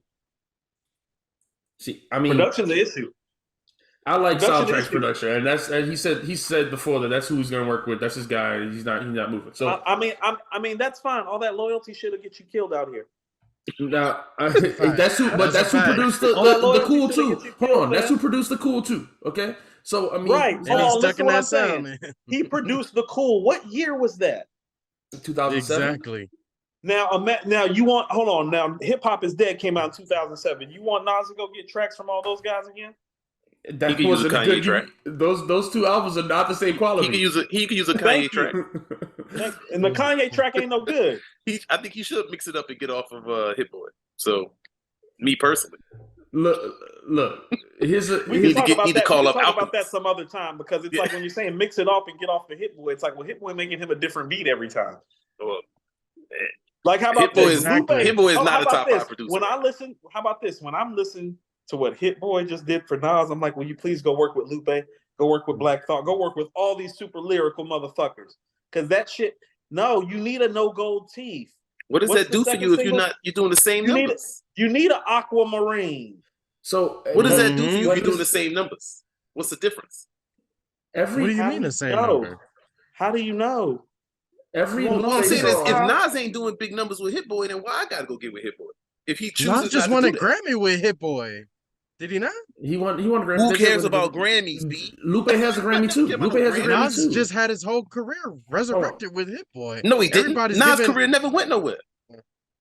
It's Man, not. this dude is Look, getting the look. most looks he's had in a long time. Ever He is since getting started looks. He's putting out getting these looks. albums. He's getting looks. Okay, Exactly. but here's the thing. I Okay, I disagree with that somewhere in the completely. we talking about two different things, though. We talking about two different things. Okay. Okay, how about said specifically, publicly, multiple times, he doesn't care. He said he doesn't want to do the Grammy. He says he knows what it takes to get one. He doesn't want to do that. He said when he released the Cool, his record label told him that they would support him keep going up if he wanted to. Leo Conan said, if you're going to sign this 360 deal, right? And Lupe said no. And since then, he said, they say, well, your album's not coming out. The next album had to have a protest to come out. And then the album after that had to have hackers threaten the record label to come out. Okay. Lupe is not playing industry games, and that's fine. We we're just talking about the quality of the music only. I don't want to talk about the industry thing or the numbers. Okay, let's talk about the quality. This is what I'm trying to tell y'all. The shit not classic like that, except for the cool. The rest of it's just really good. So his There's There's a last lot of album. guys like that. There's a lot But of neither guys is the walking games. around. There's a lot of guys walking around with one classic and the rest are really good albums, and he's better than that. That's why I keep trying to stress that. Two to you. classics. Okay, but he's better than Mhm. Game. Two that was the undeniable argument. classics. Yes. is the cool and No, hold on. See, this is what I'm saying. Just because you're better than somebody doesn't mean that you're having a better career and deserve to be ranked higher. Oh, I think that's Exactly. easy. See, I don't He agree. said with keep this. it I don't objective. understand that. Objectively, people don't if think. that's the case, then this list can't exist. Like it would always be about a skill thing. Like No, you said it's BNC about music. It's not about skills. I'm saying if you are making better songs without He's getting writers, not. Okay, so better than Game, I definitely he's think definitely not. you listen to that drill music. You listen to that dramatic. I mean, Y'all gave listen drill to that? music and Zion a great rating. Yeah. No, drill music in Zion is better than Drillmatic. Okay, so all right. So here's my thing. So what are the great songs that Game is making? Because that's the thing that I don't understand. Because I will say this, and I've been very, very clear about this when I said this. Oh, I haven't loved what Game has done since the documentary 2.0 and 2.5, and I've been honest about that. But here's also what I'll tell you. Up until that point, I felt like every project that he had made was really good. okay. Even if it wasn't classic, it was always really good. And he feeds an audience and a base. And you can, it's just one of those things. I prefer to hear Game. And I'm not saying Lupe I feeds know a base that is not getting fed anywhere else. I was about to I say know you Lupe- value Game's base more than Lupe's base. Yeah, because Lupe's base. You want to know what? You know what? Maybe I do. Exactly. Maybe I do. And No, maybe I do. Maybe I do value Game's base more than I value Lupe's base. Because why? here's what I'll tell you. Hold on, listen to what I'm about to tell you. Because I think Game values his base more than Lupe values his base. No, when Lupe Like talks, Game cares about feeding his audience more than Lupe cares about feeding his audience. Absolutely, 100%. Lupe talks about Lupe even comes on his own subreddit, talks to his fans. Lupe, it says when he was on that what was the interview with Ebro? He has that did secret an YouTube channel. He has a secret YouTube channel. When he was on that interview with Ebro, he was like, this is for the 10 nerds on the internet, like they're gonna get it, you know. I'm not about to let y'all get away with that, because if he was really trying to feed the space, he'd do an interview with me, and he not gonna do that. You feel me? Wait. Y'all had Hold on, No. Y'all have beef. Stop for a second. I want you to understand what y'all just did. Y'all talked about all these intricate and detailed records, and then y'all went to an Ebro interview. It's like, that's exactly what I'm talking about, how he don't feed his base. Motherfuckers is listening to Ebro. Motherfuckers is listening to Ebro are not fucking with Lupe like that. You know that, right? Exactly. Yep. Okay, so let's go ahead and get that straight. He talks to his subreddit. I said he talks to his subreddit. This is what I mean. No. Listen to exactly what I'm saying. Y'all so full of shit. If y'all don't understand, listen to what I'm saying. Okay. That him pulling up on Ebro to do an interview. He did a bunch of interviews. But pulling up on Twitter to fight with me instead of letting me interview him and feed his base where his base is really at. Stop that. Okay, man. That's exactly what I'm talking Coop, about. you aggressively went at that man. That. Yeah, You didn't come at him like, yo, come be on my show. All right. So what is the more direct way to talk to you? First of all, hold on, no. Let's back up. I didn't aggressively come at him.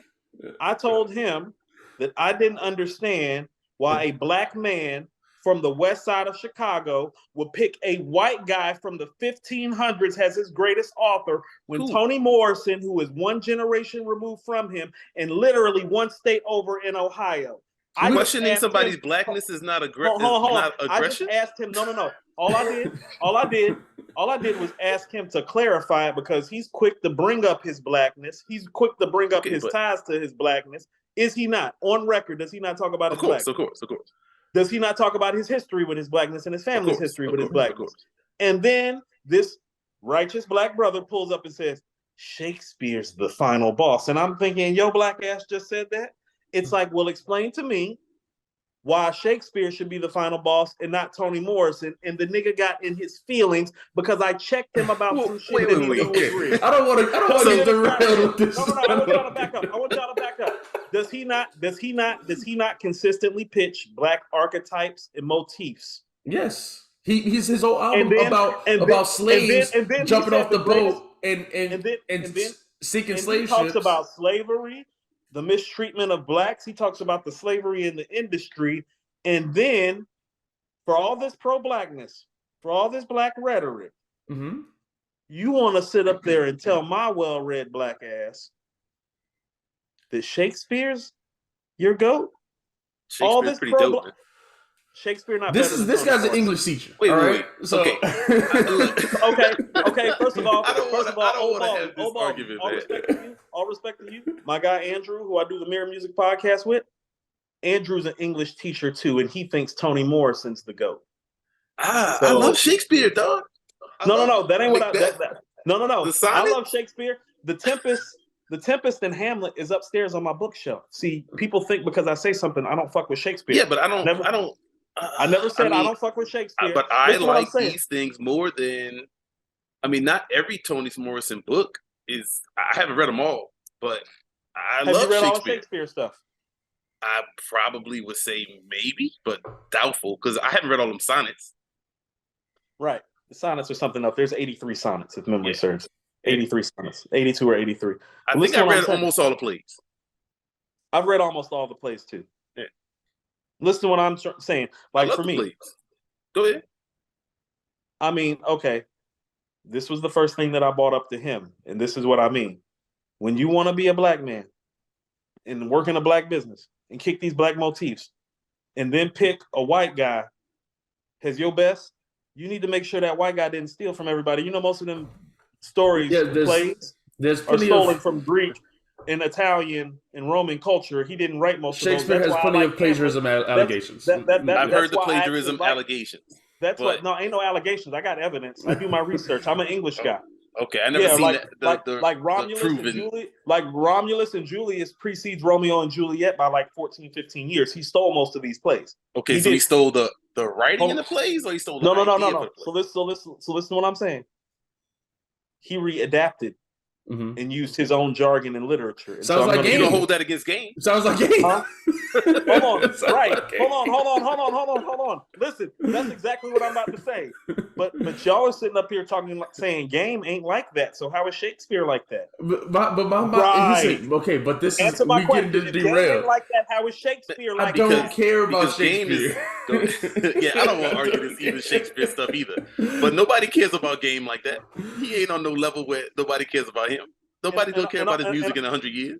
And all I'm trying to tell you, like respectfully, when he made the Shakespeare comment, I'm like, "Oh, fam, don't you know he stole most of that?" But that's not how you approached it. It seemed aggressive. I can show you the tweet. I thought you were saying you were questioning his blackness. Is how it seemed to me. I could be wrong. Listen, that's how it seemed. Hold on. Listen to what I'm saying. If I did question his blackness, first of all, the way he pulled back up on me, and this is how he pulled back up on me.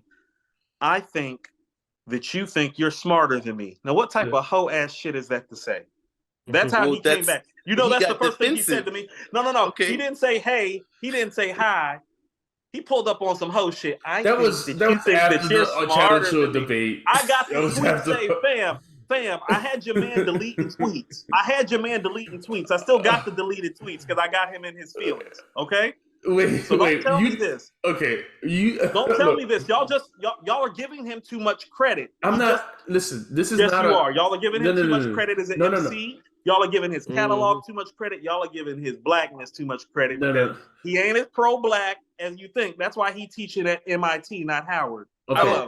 Listen. I don't really care. Here's my thing. How that compares to no, because part of how y'all are tying this conversation together is about these black ass themes and motifs that he expresses no. on record. This is what most of the songs y'all are talking about are black themes and motifs. Tell me I'm wrong. No. Okay, those happen to be what made some of the songs might be about. This is my only point. Most of them. He does this all the time, and then he pulled up on some Shakespeare shit, and I pulled his card because you can't be talking all this pro-black shit and then pull up with a white boy as your goat when Toni Morrison is literally a generation before. All her writing is right here, and she is every bit of the writer that he is. All right, it makes me think that it makes me think that he's been indoctrinated into white culture, and he doesn't even know his black author shit like that. But we got to teach him at MIT and Harvard, and y'all keep taking up for him in this suspect ass catalog. I'm not. All right, cool. I hear you. Catalog just all right. Cool. We hear you. Okay, so listen. This is my point. This is the point I'm trying to make. I'm not arguing about Lupe for content.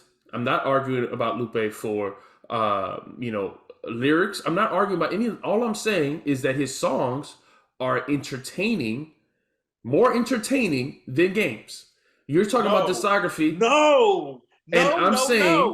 I'm saying that's not true. Irregardless of content in the song, that Lupe's songs still sound better. They're catchier. They have better melodies. They have better hooks. He don't got no standing on Ferraris with Puff. He don't got God. Where are you getting this from? I don't even know that song. Standing on Ferraris. That's what I'm saying. They just y'all are not being objective at all. Y'all are not being objective. I'm not objective towards Game. I told you. I think Game is trash.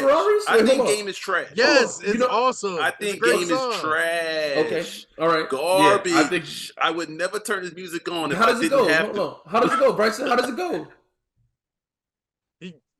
It's when he said I've been locked, shot, stabbed up. No, right. Puff gave him a Ferrari right after he finished something. I don't know the exact words to the song. I'll listen to it. It's in my gym playlist. It's the old kick in. It's the kick in the door sample. Well, exactly. Every game song. It's a remake song. That's every game remade song. He doesn't make anything original at all. He never has. I don't understand. No matter, it hit though. Hold on. But listen to what I'm just saying. This is hip hop. Originality matters. Baldy. No. Let me tell you where Let me tell you where originality matters most. Concepts and ideas, which Shakespeare doesn't have. But you like his work. No, listen to what I'm saying. Okay. Shakespeare's concepts and ideas and themes aren't original, but you like his stuff, don't it? You just said that you did. But I've never seen Macbeth from someone else. Huh? If I saw the other version of Macbeth, the original, then I would like that too. I don't know where that original is. I've never seen that. No. If you showed me that, I'd take it and say, cool. But that's not what we're talking about here. Game is copying songs I know. Shakespeare copied plays that the people knew. That's part of why he copied them. Cool. So if I had the Macbeth, okay, hold on. I did the same thing with Lupe. I pulled up on the show and ran down all this stuff. Like I did. Great. I'm about to try to find the notes for you too. Email me the Macbeth. I will take it. I don't want to do this. I don't the original Macbeth. Can we do because we do this before? No, because this is what I'm saying. It's like y'all need to understand that first of all, it's like Nas said. There's no ideas original. There's nothing new under the sun. It's never what you do, but how it's done. So that's real. And how the game does it is not original. So, but can you tell us just? And neither was Shakespeare. But neither was Shakespeare. But he gets lauded and applauded by the entire world as one of the greatest writers ever. So it's funny how a white man can do it, but a black man. It's a lot. Wait, hold on. That's very problematic. Man. You're talking about something that happened 500 years ago. If he beat it, and you said he beat it, days, 5 okay, but no. It does matter. And biting style. It does matter. Jacking is jacking. Biting is biting. But you're giving credit for jacking. Biting is biting. You give it. You're saying so. Can you tell cool? us the category again? That the categories that game beat Lupe in? I think Impact he won. Okay, so why when okay, I want to stop there. When you given a interview to an artist, or have you ever done an interview with an artist or heard an interview with an artist where they said, I was inspired by Game? Yes, on the West Coast. I've actually heard people tell me that live, artists that I've worked with on the West Coast before. That's what I'm saying. So not in an interview. I actually worked with a guy, Punch, from Compton. And Game was his inspiration. So like, yeah, there are guys like. Oh, look. No, this is a guy named One Punch. Okay. All right. Different. Well, I'll say that I never heard that, but when you hear several artists How about on Nipsey's album where Nipsey is explaining how Game put him on and how he looked up to him? Like literally, Nipsey explained it on Nipsey's album. Lupe don't got no Nipsey running around. Understand that. Wait, Jay Skis said Nothing against Skis. I love Skis. You think Skis mean to Buffalo what Nip mean to Compton? Well, he's respectfully. He's just starting. No, he's just starting. No, Skis are just starting. But we talking about Nip here. You know Kendrick. You know Game helped put Kendrick in the game, right? No. You know, why do the West Coast give Game credit? I don't What's know that do with his music? Kendrick? Hold on. What's that do with his music? Dude. Y'all know Game helped Kendrick with his first mixtape. And what's that got to do with his music? Huh? What's that got to do with his music? Well, we're talking about impact. No, I brought this up. He's talking about the music's impact, not what you did in a business sense. Impact. No, this is what Kendrick and Nipsey will tell you this. That's what I'm saying. Okay, you're saying so then that's fine. No, show me where Lupe got somebody like Nipsey and Kendrick vouching like that. Go. Tyler the Creator? You're gonna have to do better. I'm sorry. Tyler the Creator is bigger than I said Kendrick and Nip. I said Kendrick and Nip. Tyler has a better catalog than Nip. Tyler's a better what? Wait, he has a better catalog than Nip. I think that's controversial to say. I think it depends on what generation you're talking to. I think Nip got one great album. Well, y'all think he got a ton? I think I mean, I love Victory Lap, but yeah, I think he has a lot of other albums. That's crazy to say? People liked. Yeah, I think. Listen, whenever we talk about somebody that's dead, is never a fair conversation. Look, man, it's never a fair conversation. Here's what I'll tell you. When Nip was here, go pull up Tyler's catalog and pull up Nip's catalog. It's not even when they were here. No, Tyler hadn't even started his run yet at that time. Look, that's what I'm saying. So Tyler, I agree with you. Hold on, was Igor out? I don't know if Igor was out at that time. Maybe Igor was out. Igor was out. Yeah. Maybe Flower Boy was probably out too. Okay, neither one of those albums is close to Victory Lap. If you talk to kids, though, They about Igor? Yeah, they love Igor. Yeah. Yeah, but that's how about pretty this? Big artist. Same way. Hold on, the same way you'd be like, hey, you go to kids, they talk about Igor. It's like you understand if you like step past like Colorado, the way they talk about Nip and Victory Lap. You feel what I'm saying? So it's like when you're saying, like, I think Victory Lap is that amazing, but that's all I got. I don't know what else. No, I hear you, but it's like, how about this? Here's how I feel. Call Me If You Get Lost is Tyler's best project by far to me. Is that fair? That's the one he's rapping. That we like that the most. He's rapping on that. Other people like the more melodic stuff. They might say something. No, the kids. No. The kids are drawn more to the melodic, like kind of like ambidextrous stuff. Yeah. I mean, is there Kanye? Y'all don't think Call Me If You Get Lost is better than Victory Lap, do y'all? No. I don't. No. I'm just saying people that get hype off of Lupe's music. The music impact. That's what I'm talking about. I'm not talking about who he put on his personally. Musical impact. He has bigger songs than Lupe will ever have. That's what I'm saying. I disagree with that also. Like I disagree with that also. And Kick Push are bigger songs than any song that Game wrote by that was written by Game, not 50 Cent. Bigger than any song. Come on, man. What's the Game? What's the Game song that Game wrote by itself? That's when you go into, you're gonna pull those songs out of Game's catalog. I don't know. Okay, so y'all are saying, okay, can I ask you something? Hold on, just real quick. Y'all don't like Put You on the Game? I think it's an okay song. You think it's just okay? Yeah, I think it's just okay. What about the Just Blaze record on the documentary with him by himself? No more, not No More Fun and Games. Which one is the Just Blaze? Right before Put You on the Game, track 8. I'm pulling it up. Is that so all my niggas on the porch getting their hair braided, cornroll by LA bitch? Is that a Church for Thugs? Hit? That's a big impact. Church for Thugs, yes. Church for Thugs. Mm-hmm. Yep. Is that a big impacting song? No. I'm asking you guys. Y'all keep talking about all this help that he's had, so I'm trying to bring up his solo records to see if y'all even know the solo records like that. Like when y'all. I like the documentary a lot. Like what I'm saying is when I'm talking about Lupe, I know the records that y'all are talking about. Do y'all know the Game? Dreams is my favorite. I mean, solo Game. First of all, Dreams is way better than Kick Push. Let's just get that out the way. I agree with that. Beat. It's the beat. It's all of it. It's all It's of the it. whole Sam. song. Wait, hold on. The whole song is Listen. just him naming people names. Okay, so you're saying the Okay. writing is It's a better? great You song, saying the though. lyrics are better? Is that what we're talking Okay. about? How about?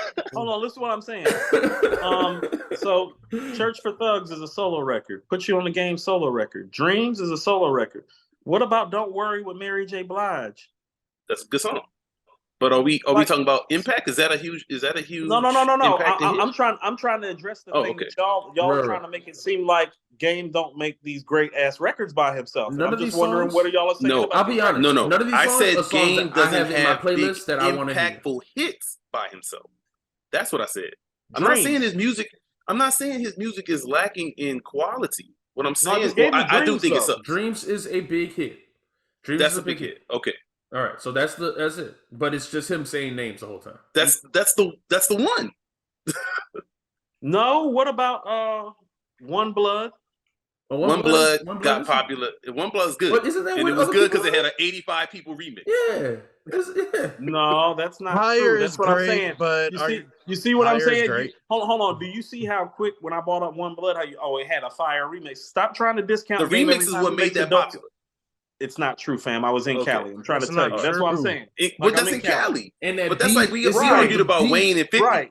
and we from New Orleans. Of course, we got Wayne way over 50. Like in New Y'all are Orleans, of wrong. course. Y'all are No, wrong. see, no, you're wrong. No, we were 100% right about that one. 50 Yeah, we get hate. We can't get touch hate for Wayne. our 50 takes. We don't 50, but we're gonna 50 re-listen not to all the touching I takes. Wayne. get hated on for my 50 In takes, no but way, I'm not shape, about or to be. form is 50 touching Wayne. But I'm Not not. No way. I'm not a fool. Like 50 will hit Wayne with some haymakers, and Wayne ain't gonna know what to do, fam. And That's we not said true. this. What is 50 That gonna a do Millie shit when ain't gonna Wayne play plays against in the Snitch club, in a versus? What is 50 gonna do? Wayne When Wayne plays Wayne's what? career is longer. He did Snitch. more. He got way better stuff than 50. 50 ain't No, he even doesn't, close. fam. Yes, he does. 50's peak. Easily. Wayne is 50's better in peak. every way. 50's Impact, peak. anything. Listen to what I'm saying. 50's peak is enough to take Wayne down. Period. Cap. Not at That's all. cap. Wayne's Period. peak is better than 50's peak. It's No, way it's bigger. not. With what record? Okay, so let's do this. Let's do the same. Your same. Lollipop, nigga? Is hold that on. what you doing? No. Got money. No. That's not not his big. peak. That's I not don't his peak. care. Carter Keep 3 that is soft Wayne's dog, man. downfall. Fam. Carter 3 is Fam. Wayne's downfall. This is what people misunderstand. When he starts getting on That's the his radio, peak. it's not. No, it's not. His See? popularity peak is not his musical peak. So put him in the same list that you got of categories. Impact, Wayne's beating Yes. 50, right? Yes. Oh, 50 beating 50 on Impact? Yes. Yeah. I mean, I don't know. I don't Not know what winning other much categories else. He's are. beating 50 in every category. Unless you're gonna say Fam. voice. Damn.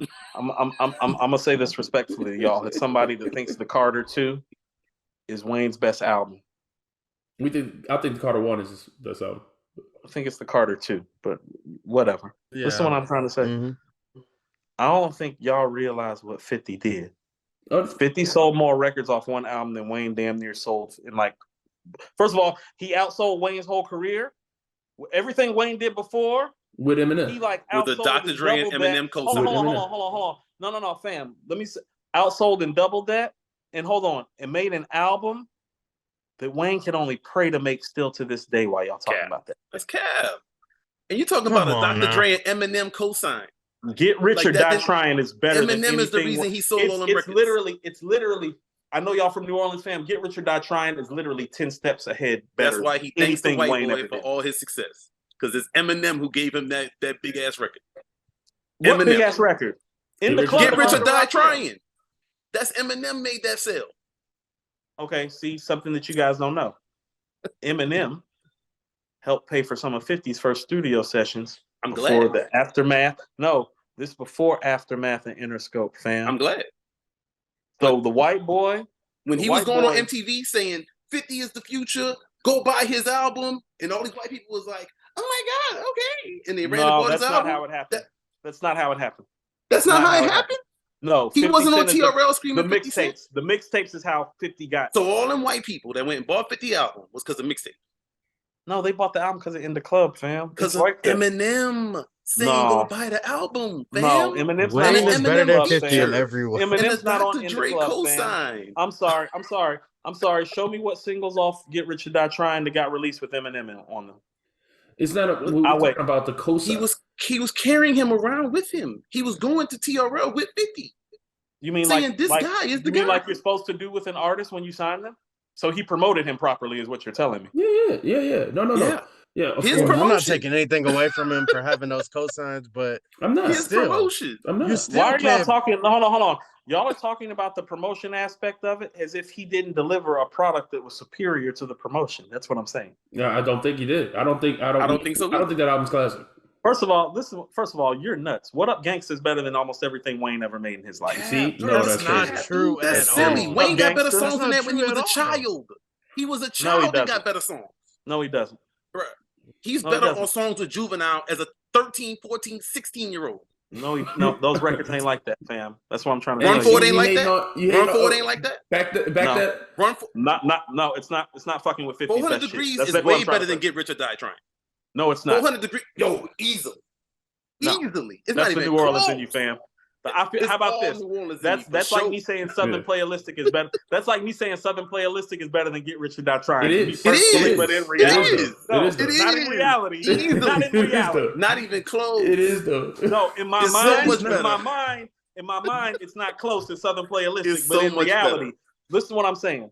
I don't care what you're saying Respectfully, about reality. I'm sorry. What Up Gangsta, Many Men, In the Club.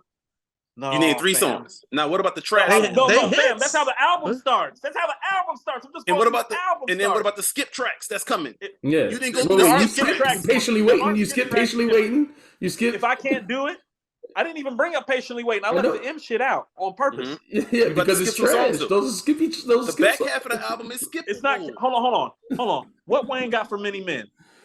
Let's go. Give me the record. We gotta do a verses. I gotta look up the records. Because I don't know what order to put 50 them in. records. That's that. Hold on. Listen, what I I'm can saying. name records. ain't that a They're not good enough. That's what I'm trying to tell you. I can name 50's records off the top of my head and just smash Wayne. Wayne got man. 1,000 Wayne records. got a That's million a problem. records. That's his I problem. don't have to run not- out of that's- records. Look, that's his problem. Where his Wanksta at? Where In the Club at? They're Where's on Hustle part of 1, 2, and Sensation 3. at? Go DJ. Ooh, Yeah. hold on. Go DJ ain't not gonna cut it. Where's what Disco Inferno? Y'all are bugging. Y'all, Disco I'm not even a Inferno? 50 Disco guy. Inferno. Man, come on, Disco man. Inferno's a banger. Disco Inferno better than Lollipop. Lollipop is trash. Lollipop is Lollipop trash. was the Lollipop first is single on the trash. Carter 3. And it's It's trash. trash.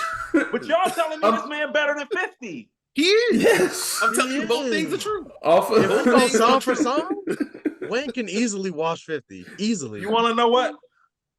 We got to do this. Yeah, we're going to have to do this. He's I'm- better no, than I'm him pulling- I don't know. lyrically, I'm sonically. pulling- like, Look here, all I'm telling y'all, you get your 20 Wayne songs together. Okay. please.